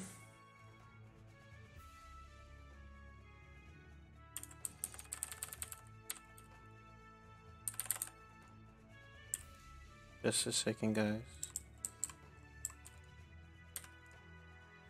Okay. So we have Verhoover spawning as the Red Persians on the left side, and we have the Ace 9 spawning as the Blue Greeks on the right side of Mountain Crossing. Last time we saw the Ace on this map, he didn't make any sort of water trade, water resource gathering, or he basically didn't touch water at all, and that led his opponent into tremendous advantage and ended up with him losing the game. Let's see if he tries to do the same. Can we blame Recon for blue spawning on the right on this map? I don't think so, no. But it would be cool for future tournaments if we could ask Recon or maybe Eerie to ensure that on every single map, red spawns on the right and blue spawns on the left. That would be huge quality of life upgrade, and I for one would really appreciate that. You know, maybe for once somebody can make a quality of life change for me, huh? But anyway, the Ace at least this time is on hunts as opposed to Barry's last game, but he doesn't have a barracks. He's actually going for a fast H2, whereas Verhoover is making his way to the Ace's base with his Sparabara, and he's actually getting a 8-10-2. Interesting. What is this city name? Mazda Yasna. I know what Mazda means, but the other part I don't. Must be something related to Ahura Mazda, I guess. But anyway, here are the first two Sparabar of Verhoover already at the Ace's base, who doesn't have any sort of military production. Ace's base. Yeah, it does rhyme. Ace's base. Yes. The base 9. Okay, anyway, Verhoover did manage to knock the Ace off of his hunt. But the Ace is now gathering from berries, so his food income is not completely shut off. Mazda Car Company. Actually, that name is also inspired by Hora Mazda. No joke.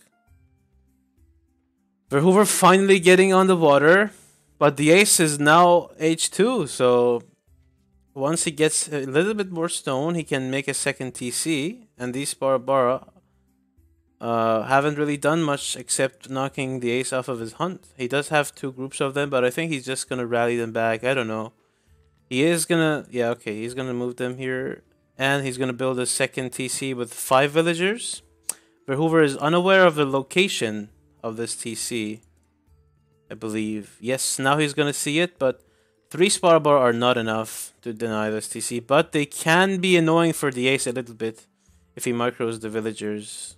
I mean, yeah, very good control by the Ace, who moves. Oh, is he gonna get this villager though? 3 HP. Oh, okay, no, he manages to actually. What is happening here? He's now trying to deny this TC, but I don't think he can. Oh, this villager survived the first attack, but the Ace sent her back to her death. Now he has so many low villagers. Yikes, the entirety of the Ace's economy is hell-bent on building this TC, and he can finally get it, but at what cost? 11 villagers to 18! Oh my god. The Ace lost so many villagers there. And he's just constantly losing more and more villagers here. I don't know about this. The ace. Oh, this is painful. Okay, these villagers are. Oh my god. Okay, Verhoeven needs to be careful now, though. He is just sitting under 2 TC's fire. Oh boy, these 3 HP villagers are so triggering for me to see. If Verhoeven just looks at them and right clicks. Okay, okay. So let's see. Oh wow, Verhoeven is making a dog here too, and the ace is completely aware. So we have the same situation as last time. Yeah, no trace of ace. The ace's base has left no trace on the face of this planet. Okay, well, and the ace's defense. Wait, lag spikes? Am I dropping frames? Oh, no.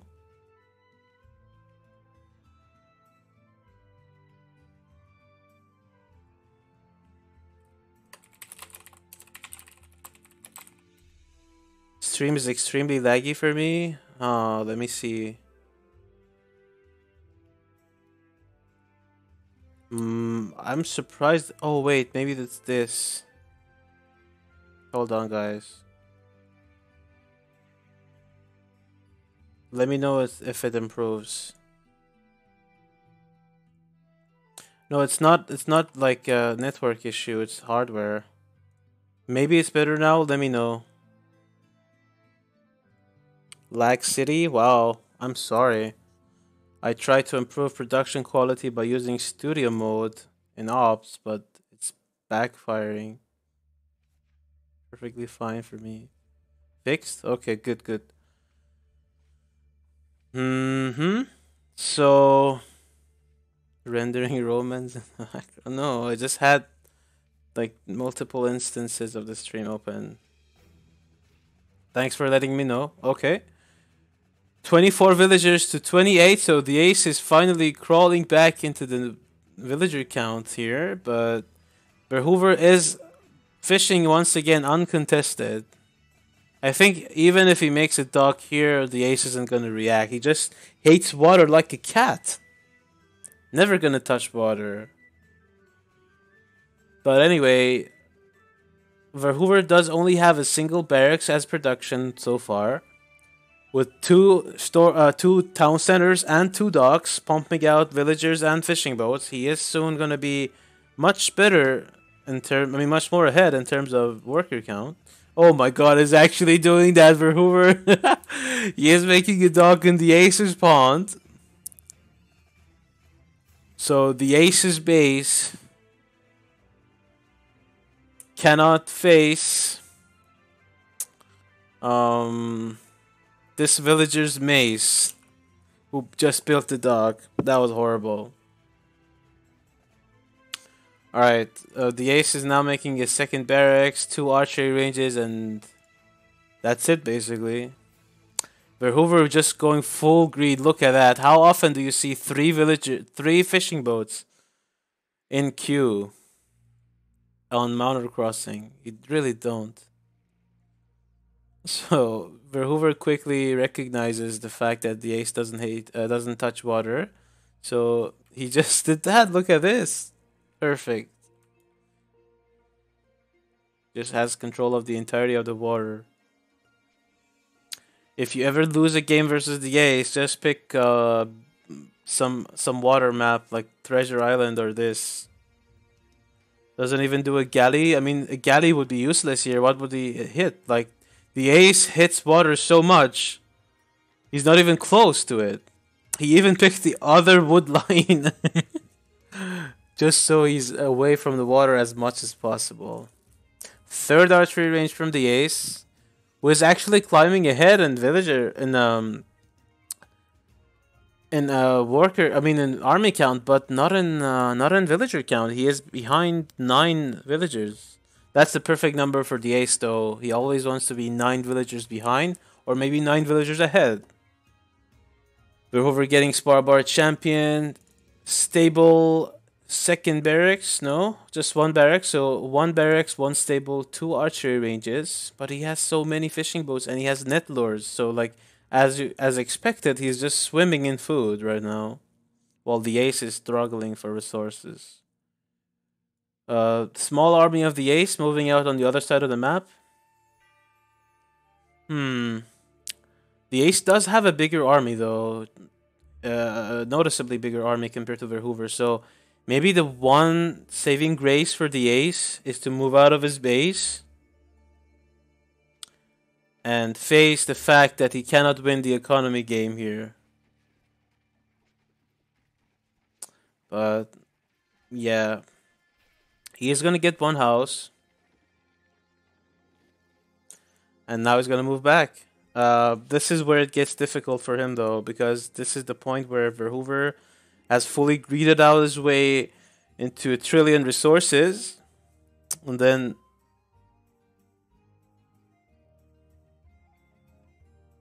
he can just pump out a lot more units compared to the ace.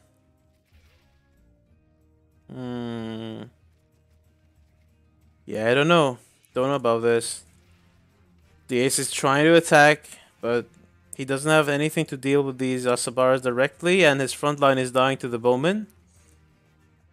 I mean, he can deal with the Asabara, but at what cost? Hmm. Yeah, not sure. Now he's moving back, but the score is hugely in favor of Verhoover, who is ahead 9 villagers still. No, wait, he's ahead 11 villagers now. The ace moving back, trying to remake his army, getting Spearman Champion. He does have 17 Toxotes to the 18 of Verhoover. 18 Bowman, rather. But his front line is lacking a little bit. 6 Hippaspis and 1 Spearman only. And Verhoover is getting double upgrades. And he just has everything. Like, look at this. 5 fishing boats here. 2 here. And 3 here. So he has a 10 fishing boats. To the 0 of the ace. 56 villagers to 67. Yikes. These volleys really hurt. Because if you saw,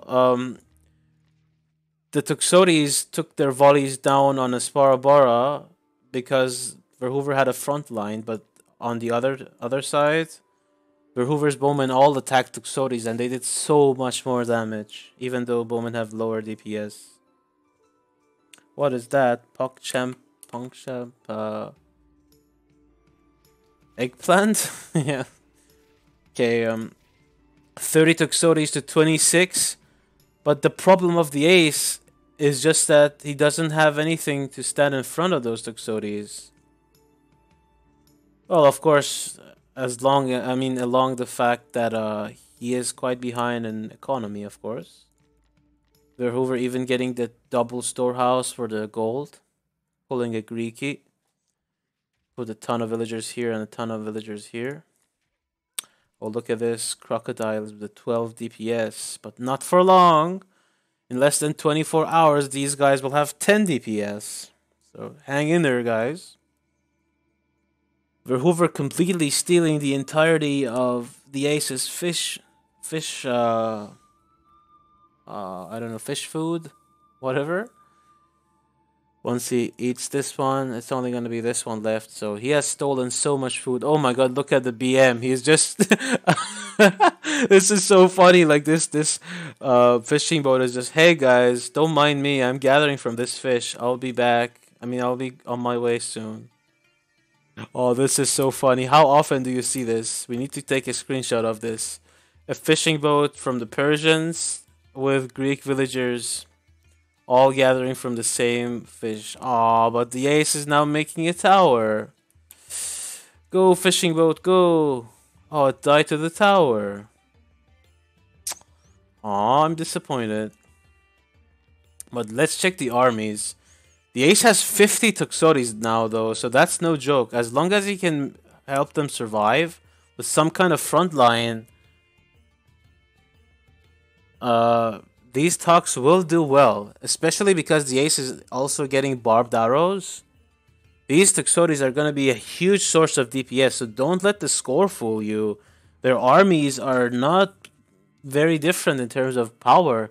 In fact, I think, let's check the upgrades. Oh wait, once these two upgrades hit, I think Verhoover will have a better army, but let's see.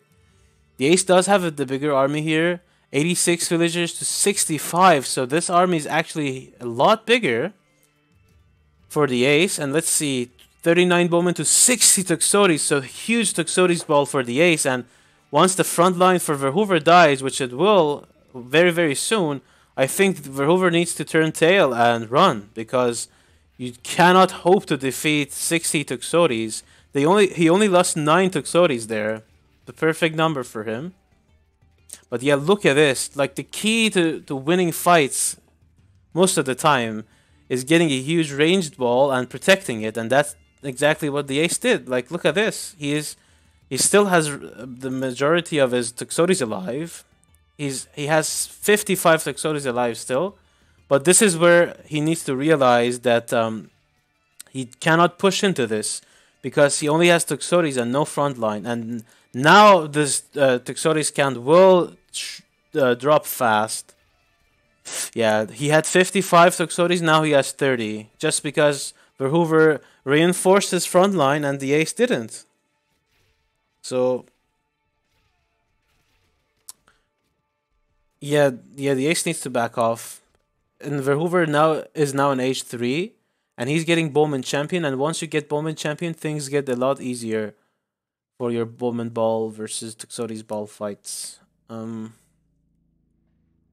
Let's see. Did Verhoover deplete this already? No, he still has some fish to gather from here. Yeah, this is almost gone. Yeah, this pond is gonna be depleted very, very soon. And let's see, 68 villagers to 88 to the Ace behind 20 villagers. Verhoover getting his 3rd TC up now, so he's gonna have access to 180 population very soon. And look at his beautiful Q from Verhoover, just making a lot of units at the same time. Getting Asabar Champion too. Does he have Sparbar Champion? He does. Nice. So yeah, I don't know about this move out for the Ace. We have 40 talks against 40 Bowman Champion with additional upgrades. Verhoover even getting Shield Ball. Yeah, nice. Love it. Like, let's check the armor on the Sparbar once Shield Wall is researched. Right now, they have 0.58 Pierce armor, and once it is researched, let's see. Uh-oh, it died. Let's check this one. 0.65 Pierce armor. So, these Toxotes do 35% of their damage compared to other infantry units.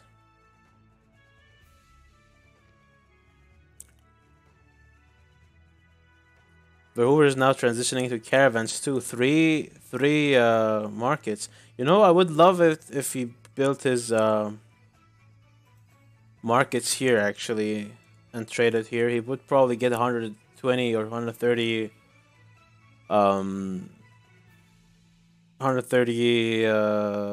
gold per trip. The Ace finally reached age 3. Now is the time to test mounted archers against Saris. Verhoover doesn't have mounted archers, so probably not. He's researching net weights now, but I don't know how effective that is going to be. The fish is all but gone from pretty much everywhere. How much fish does this one have? Okay, this one does have like 600 more, so that's fine. But big battle going on here, and the front line of the Ace is pretty much non-existent. 9 Saris, but this huge Bowman Ball of Verhoover, 47 Bowman Champion, with many upgrades. The Ace is going to try and flank the Bowman with his Saris, but I don't know how well that's going to go for him. Well, yeah, Verhoover's positioning isn't the greatest either, but the thing is, Verhoover has a much stronger economy, so he can afford to lose units, and the Ace is not controlling his Saris Sofroy. Like, these are standing idle here. Even if they hit something, it's better than nothing. But yeah, the Ace, he needs to move his Saris. Finally, there he goes. But I wonder if that's too late. Like, there was nothing in front of his bowman all this time, and I mean his Exodes, and now Verhoover is just ramming his army inside the base of the ace. But wait, I don't know about this. Verhoover lost all of his army here, but look at his queue. Like, he just doesn't care. 95 villagers to the 87. Okay, the ace is finally catching up, but it's mostly in villagers, and he is short on gold. Oh, wait, he does have a market route, but 18 gold per trip is not what you want. That's like skirmish level. Skirmish AI level, rather. Amounts of gold. And Verhoover, look at the swarm of Persian units just coming in from everywhere. And the ace has 14 series so far here, but they're not gonna kill much here. Only the bowman. Soldier farms, yeah, you're right. Look at these farms, all efficient.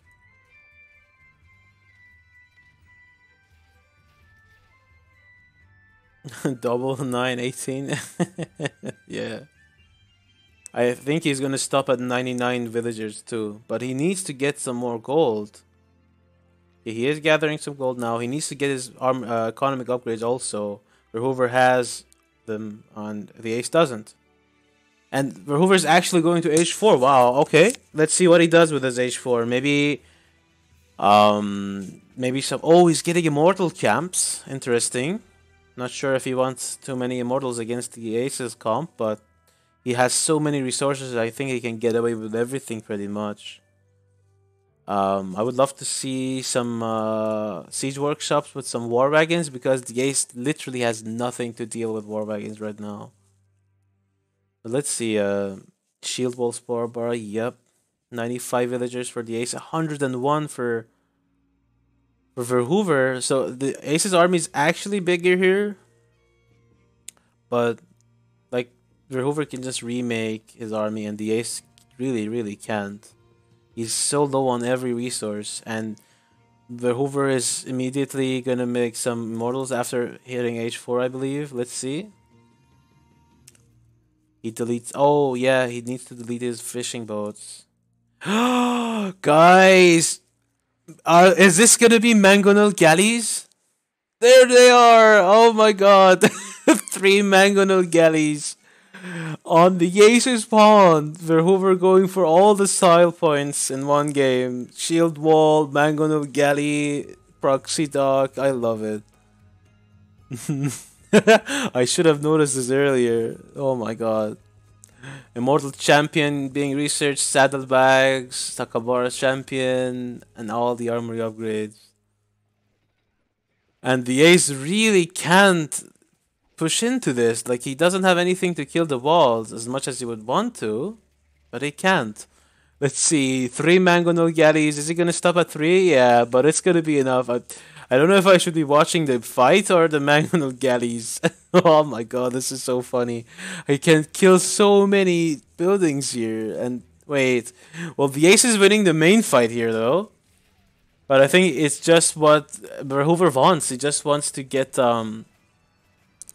free population spots to make some new units. Although, as I say that, he's just queuing up some more bowmen. But these mangonel guys, oh my god, he's just... GG, called out by the ace. He was hitting the main TC of the ace with his mangonel galleys. So funny. Nice.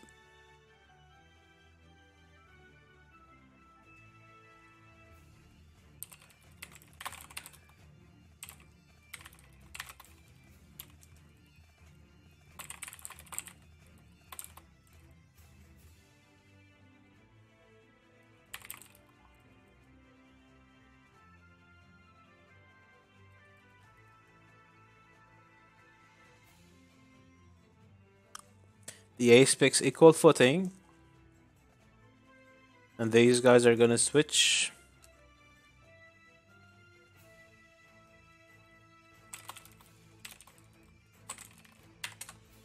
Okay, cool.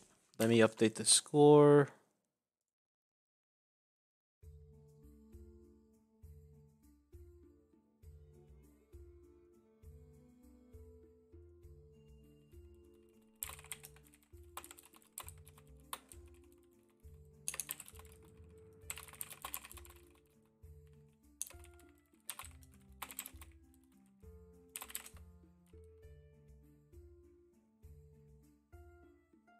If anything, Verhoover was good mannered. Sure. So let me update the score. You know what? I'm just gonna keep the left score on red because equal footing doesn't spawn left to right anyway, so it makes it easier for me. Okay. Let's switch to another music though. Let's go with some. Let's go with some Babylonian music. I love Babylonian music.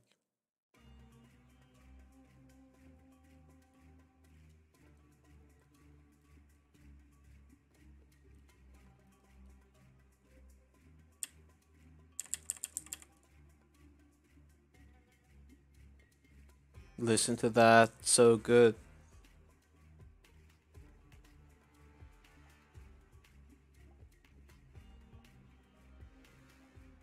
Actually, you know what? Before we listen to the next Babylonian song, let's listen to the opening song for the Romans, huh? That's a very good one. Second, guys.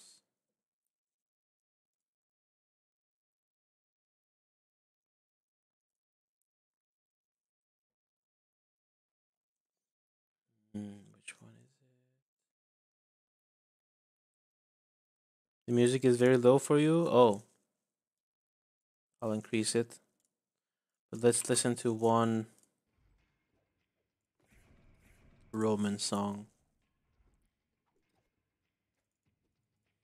Second.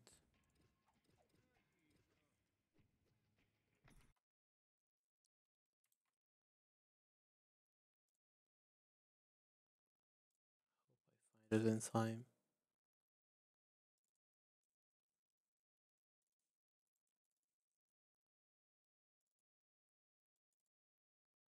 I think this is the one.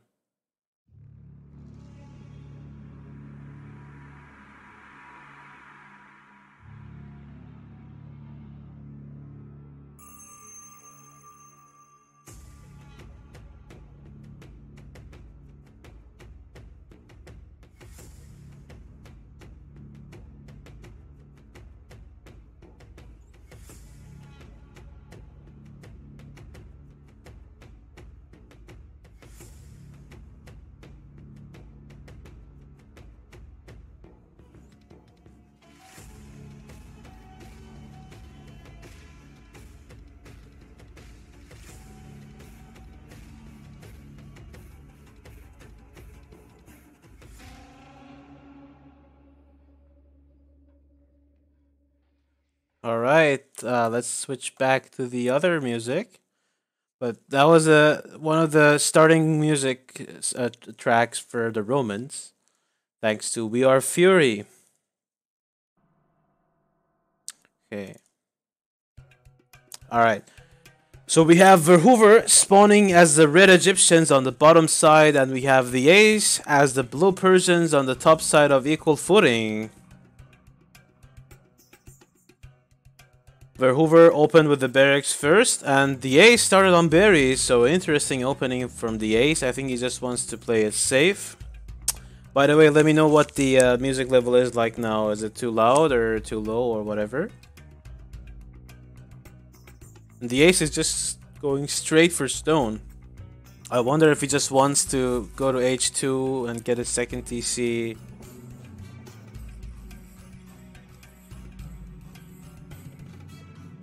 It's good? Okay.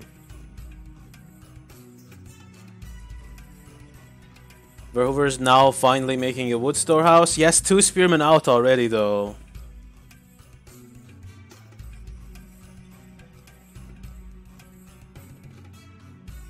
The Ace does have at least, yeah, he does have 3 pretty safe hunts. Wait, did I miss something? Where's the sub? I don't know. Let's see, the Ace is getting to H2 fairly soon. I think he can queue up 1 villager. Yeah, he will. And luckily for him, Verhoover actually isn't moving out. maybe now he is. Now he's starting to gather stone. I'm curious, high-level Egypt players in the chat, would you say that it's better to make a storehouse for stone when it's close like this, or would you just use the priestess empowering? Hey Addy, what's up, dude? Welcome to the stream. Thank you. I hope I'm doing a decent job at casting. It's a little late for me, but I'm trying. I'm trying.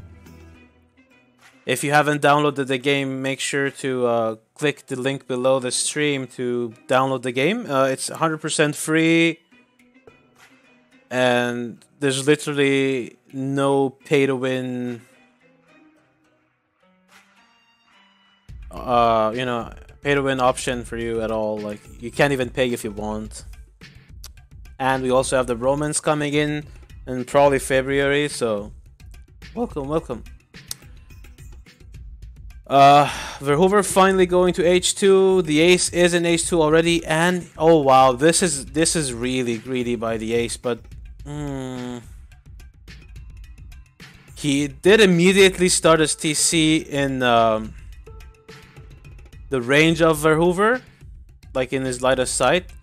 But I don't know if 5 spearmen are gonna be enough for him to deny this. Maybe they will be. I don't know. The TC is a quarter of the way done. Actually, I'm starting to get worried for the ace. Oh my god, he doesn't have anything here to defend. This one rhino might be helpful for him, but... Oh no, the ace! Again, the same thing as last game. Oh jeez, I think this was way too greedy for the ace. He's gonna lose so many villagers trying to get this TC up. Wait, but Hoover's actually not looking at his army. They were attacking this scout for the longest time. Garrison! Okay, okay. Alright, the ace is safe in his base. At least it went a little better for him this time around.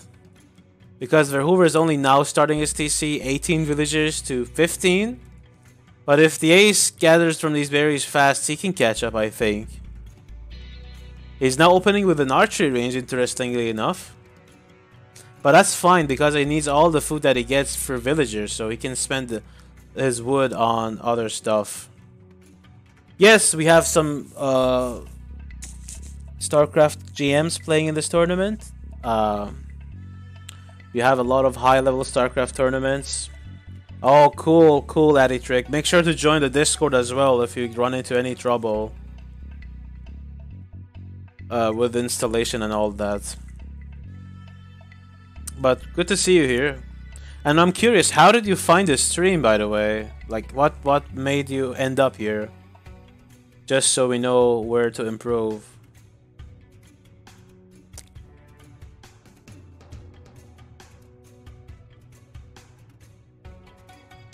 Now a barracks coming in for the ace. He now researches 8-10-2. That's very nice. So he can finally heal up these injured villagers. Verhoover moving back with a spearman. Where's Verhoover gonna make his... Oh, this is not a second TC actually, my bad. He's just gonna hunt this elephant, and he does have hunting dogs, so... He's gonna get 1,250 food from this single elephant. But he needs to be careful? Okay, never mind. Poor elephant dies. Aww, rip. Let's see. 25 villagers to 27. Wow, so the ace actually caught up in villagers. He now just needs to find another food source because these berries will run out soon. Okay, he does have some berries left here still. But yeah, okay, there he goes. Sending villagers in the back. Does he have his upgrades? He does have handsaw and picker's gloves. Verhoover does have handsaw and hunting dogs and picker's gloves. Ooh, I see, I see. Cool, cool. Welcome.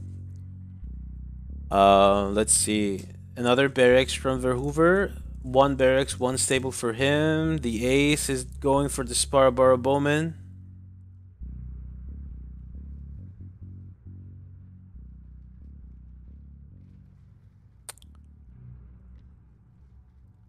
So no stable units from the ace just yet.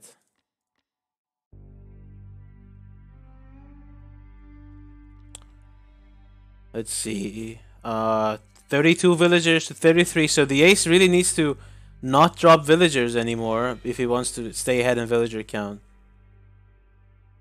Oh, nice, Addy. What race do you play? That's a pretty good MMR. I think if you actually start playing this game and, you know... Oh, wow, Terran too. Nice. All the respect to you. Actually, playing Terran is good because it has the most similar macro to Age Online Civilization. So I think you're gonna do well if you give the game a shot and, you know, persist through the first few levels. And remember, when playing PvP, gear, you know, this stuff, gear and level does not matter at all. Everybody is on the equal playing field. Also, make sure to check the PvP guide inside the game on our website for more tips. And also Discord. We have a lot of people willing to answer your questions, but let's get back into this game. The ace with 38 villagers to the 41 of Verhoover trying to move out, but let's see the army of Verhoover. He does have a priestess in the mix here? No, he doesn't. 14 axemen, 6 camels, 4 slingers. He's trying to flank the bowman of the ace, who is just moving back with his entire army. I think he can fight this though, if he moves his spearmen to kill the camels. What's going on here? The ace. Okay. Yep, good luck. Wow, look at all the gear Verhoover has on his scout. So dope. All optimized and stuff. Camels trying to do some raiding, but they're met by the bowman of the ace. And now he's trying to flank with the camels, but the ace moves his spearman in position very nicely. And I think eventually the ace is going to come out on top in this fight, because a lot of those camels were pretty low there. But not sure now. The front line of the ace is all but gone. 1 Sparbar and 3 spearmen are all that left. But look at these camels. Like, they have less than 3 camels worth of HP between the 8 of them. So he really could use a priestess to heal them back up. Let's see. 48 villagers for the ace. 50 for Verhoover. So the ace is keeping up in villager count quite nicely. 2 armories for Verhoover. No armory for the ace just yet. He's gonna be running out of this camel right now, actually. So he's gonna have to move here or maybe hunt this elephant. Verhoover is now gathering from berries, though. Oh, and this is gonna be huge if Verhoover can manage to sandwich his army. But if he's not careful, he's gonna lose half of his army to the army of the ace. Yeah, I think that's what's happening. Oh my god. Oh, wow. Look at that. Arrows of invisibility. Sniping that camel.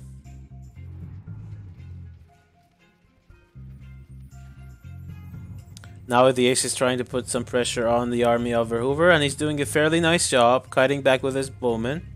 Finally, there's a priestess here, but Verhoover already lost all of his camels almost.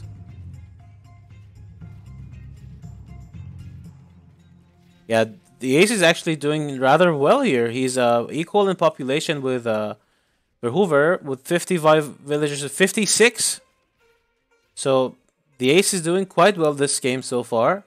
Verhoover getting his melee upgrade first. I mean, his armor upgrades first, sorry. Then I guess he's gonna double Q the damage upgrades. Yeah, the Priestess of Ra is very helpful. Like, look at the value she's getting. Healing the entirety of this army. He even has 2 of them.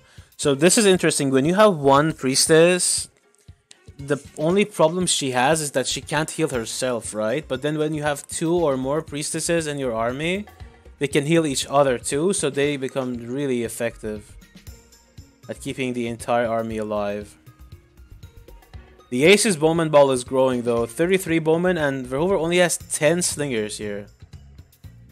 Well, what are these guys doing? Okay. I think... Oh...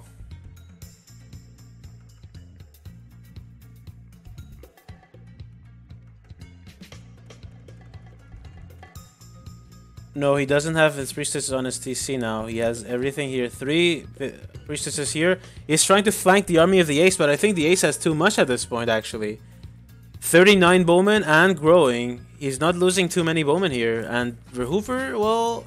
I mean, the sustain that these priestesses are providing, like, look at how much more these camels are tanking just from the healing of the priestess. Look at the health bar on this guy. He should have been dead by now.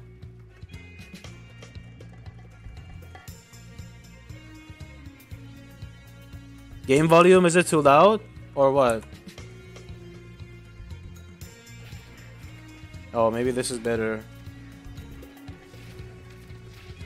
Yeah, these priestesses did so much work in this fight. Like, the ace was doing so well, but eventually the sustain from the priestesses just allowed Verhoover to live through that fight so much. Still very low. I don't know what I can do to make it better. Okay, let me try something. Let me turn down the music. Turn down everything on my PC except my voice. Then increase these a bit more. Let me know if it's better now. Get a co-caster in. I think this is the last game of the series and the night. If anybody wants to co-cast the game after this, assuming there will be one, feel free to join in, but I have my doubts. The ace is gathering all over the map, but Verhoover is well aware.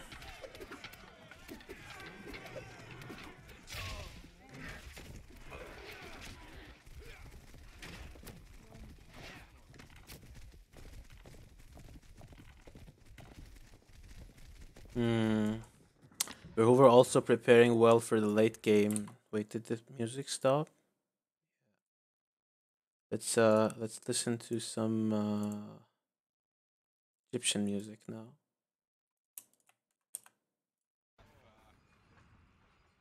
No bias intended towards Verhoover, of course. The ace is continuously growing his bowman ball once again. He's researching barbed arrows, and on the other side, Verhoover is going to H3, and he's researching Touch of Ra and Sight of the Sun, so he is getting extra healing and healing range on his priestesses, who are now healing at 14 health per second from 15 range in an area in combat. So huge value for them. Verhoover now hitting H3, immediately putting down his 3rd TC, and with these markets set up, he is going to transition into a very profitable market route. But on the other hand, the ace is getting his upgrades. He is maxed out on 67 villagers, so he does have a 93 army count. 93 population army count, rather. But let's see, Verhoover getting Axeman Champion. Hand card. Oh, look at this. The ace found this 30C, but I don't think he can deny it. On the other hand, though, on the other side, he is denying this storehouse from being built. And let's see. Verhoover has a lot of camels all over the map. Oh, and I missed this raid too.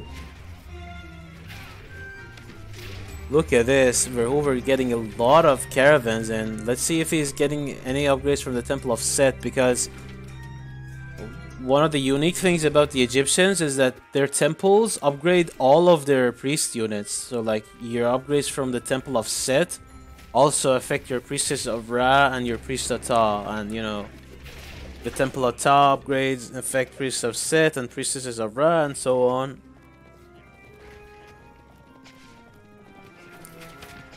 The ace is pushing into the base of Verhoover now, and I think Verhoover's main army is somewhere else. Like, I don't think Verhoover can hold this. There's a huge Persian army knocking on his front door with upgrades, research for the bowman. He does have the pierce attack upgrade and melee, so these camels are not being very effective here, and the ace is just pushing in. Where's the army of Verhoover? He's now pulling everything back. But I don't know if it's gonna be in time. Enough and in time, I mean. Camel Champion on the way, but the Ace is relentless with his army. Barely lost any population, and he's quickly reinforcing. Oh, and these guys are just walking towards their death.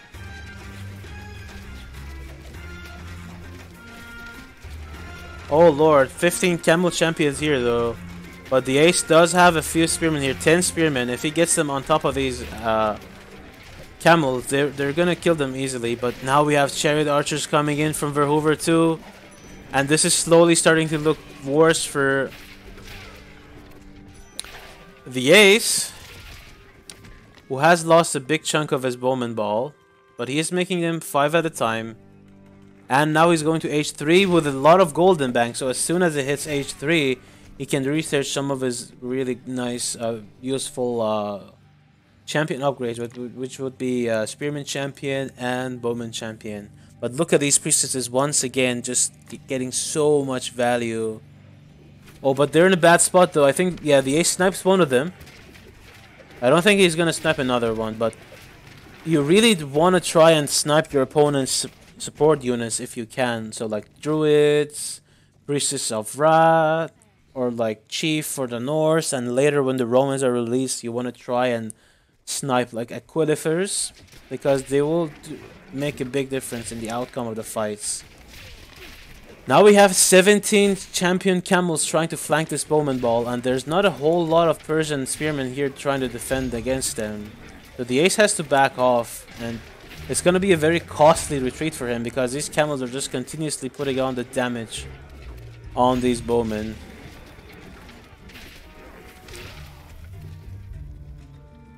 Oh wow, Penguin is also Master 2 Zerg.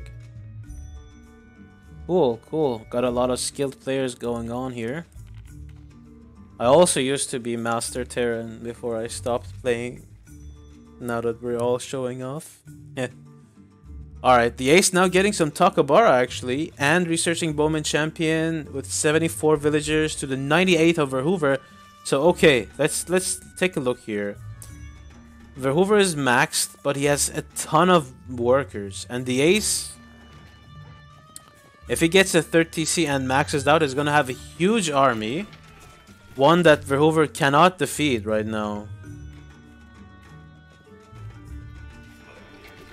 Random SC2 flex, yeah. One day I'll be GM too. Just you wait. I'll start playing once we release the 8th Civ. Oh, the Ace is losing his gold gatherers. Is he gathering gold anywhere else? No. So this is his. This was his only income of gold. So now he's trying to push again into the army of Verhoover, and he does have a much bigger army here. Verhoover is spread all over the map.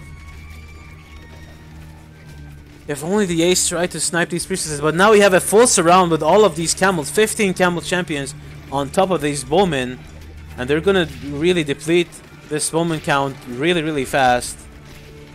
29 of them alive still.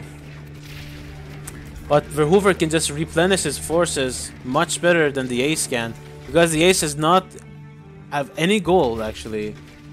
Yeah, this was his only gold income, and then it got denied. Now he's sending 6 villagers to gather from this gold, but I don't think 6 villagers on gold is going to be enough. Go shield battery, void Protoss. No, I'm just gonna play Terran.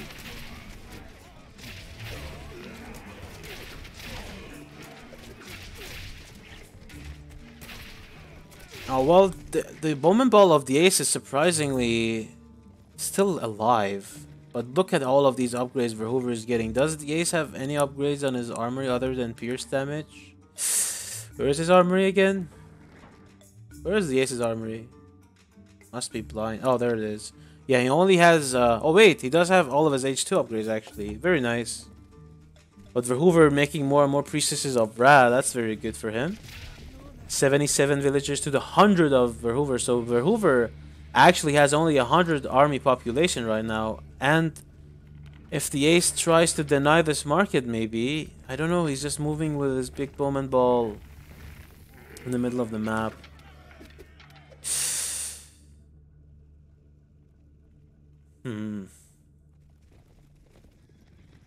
I don't know. Let's see. Verhoover is swimming in resources, though, basically. 7.4k gold. Is he getting full value on his caravans? I think he is, yeah. Full 150 gold, and he doesn't even need saddlebags. Yikes, we have 11 camels here trying to attack the Bowman Ball of the Ace, and he's not even fighting. Yeah, he was just running, but now he's getting his army sandwiched between all the units of Verhoover. Camel Champion, Axeman Champion, they're just doing so much damage to the army of the Ace. He is at half score right now. But that's a little deceptive. Because it's just, look at this bang from Verhoover. He should be putting down a Temple of Ta right now. Is he though? I see more barracks, no Temple of Ta. Will we see H4 and Priest of Ta? Maybe. The Ace is maxing out though, so disregarding the fact that he's very behind on score, his military is doing rather fine. So let's see. He does have some mounted archers mixed in now as well. 13 mounted archers. Master bless you. Oh, Shepherd Boy, welcome to the stream. Hey, hey. Welcome to the stream. I think the Ace is actually coming out on top in this fight. Let's see though. 15 bowmen, 9 mounted archers alive still. Huge Asabara group here.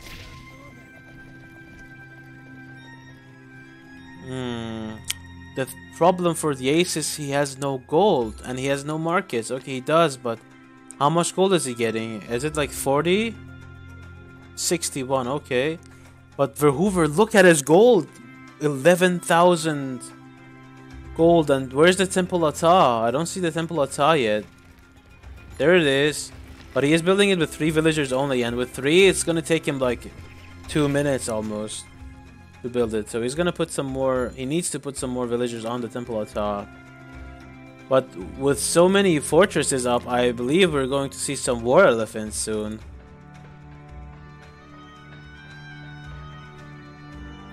Let's see though. The Ace is maxed. So at this moment in time, he does have... Oh wait, nice. The Ace finally moving out and being aggressive with his units a bit. Switching to his stable comp now with mounted archers and Asabara. He also had Asabara champion, so that's very nice. Okay, okay, we have 17 mounted archers here to the 16 camels of Verhoover. Let's see who comes out on top. The Ace is doing a nice job with his mounted archers here, but these priestesses, man, every time these fights, these priestesses do so much work. Does he also have the upgrades from the Temple of Set? No, he doesn't, but still. That extra healing, that's healing range, it's doing wonders for him. That was a lag spike there. The Temple of Ta is almost up, and let's see Verhoover. Is he going to remax with elephants, or is he going to keep making the same unit comp? The Ace is seriously struggling for gold at the moment. Unlike Verhoover, who is just swimming in gold, he doesn't even need saddlebags. He's getting 150 gold already. Oh, catapults, nice. Catapult champion and catapults on the way. Chariot archer champion. I mean, why wouldn't you get every single upgrade in the game, right?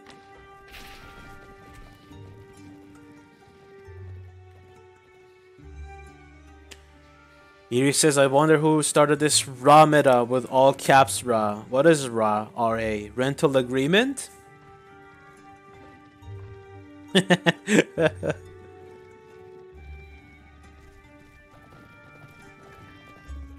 Yeah, exactly, Persian dude. Look at all of these upgrades. He's even getting paid in blood, essence of the Cobra, and let me try and remember these two. Is it like strength of the gods and divine production, if I remember right? Oh my god, I was right! Hype. The Ace is now trying to kill the caravans of Verhoover, but I think the only thing that's gonna do for him is to free up his population for more units. Because the Ace is still struggling.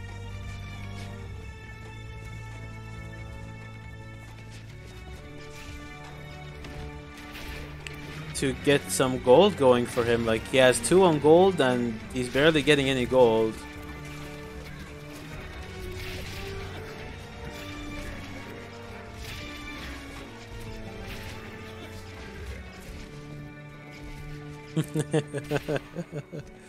Oh, this chat is too good. Mr. Invented every build, yes. Look at the center of the map though. This army of Verhoover is just like the healing coming from these priestesses. 7.8 speed and 70 gold cost only. These upgrades are so beastly. Did you research these ones yet? No, but imagine if he gets that 50% extra health. So these guys would have, these girls rather, 270 HP. That's more than a Norse spearman. Oh my god. So much gold. And yeah, there are catapults now, even champion catapults with 30 crush DPS. And I don't know if if the ace has anything to beat these guys. Wow, one-shotting the farm too. That was one brave villager. Oh, and did you see that? She fell down this way, but her skeleton appeared that way. All the wonders of AoEO.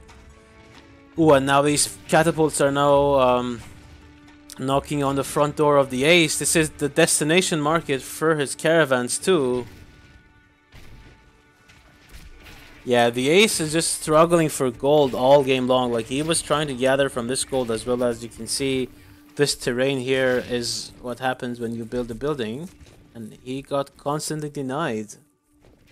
I don't know what these villagers are doing. Is he gonna try and gather from this? That's ambitious, that's ambitious. But yeah, the ace is just losing his 30C to these catapults. He manages to kill them in the end, but I think they did what they were built for. And Verhoover even getting War Elephant Champion, and let's see if he gets Ptolemy's Might and Elephant Archer Champion too. He does have pretty much all the other upgrades. Not these two. He needs to get that. But I want to see Verhoover fully switch to an elephant composition. He can't certainly afford it. Yeah, he's just getting every upgrade at this point. He does have almost every armory upgrade too. And every resource that he lacks, he can just buy with gold. And the ace is not looking good here. He's researching Spearman Champion now, but not sure what he's going to use it against. He's facing Champion Chariot Archers who do have bonus against infantry. And there's the resign from the ace. The ace saying 1 unit spam GG. And I wonder what 1 unit he's talking about, because I see 4 units in this army and a bunch in his own. But congratulations to Verhoover.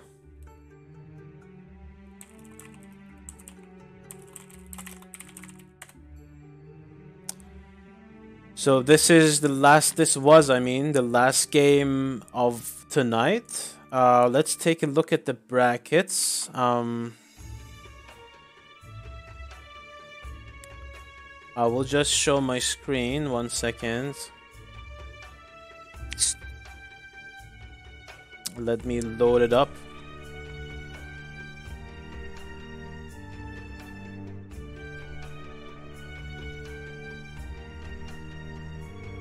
Does this work? Sorry for the ugly setup here, but this is the final bracket for today's stream. As you can see, these were the games that we saw on this particular stream. Verhoover versus Steve. And we saw this game.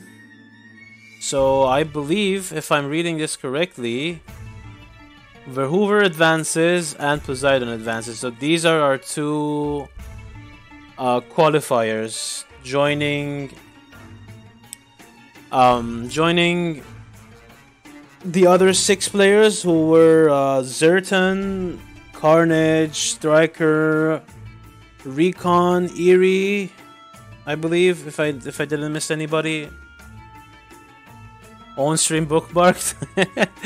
It's only for you know, checking my stream title and stuff like that.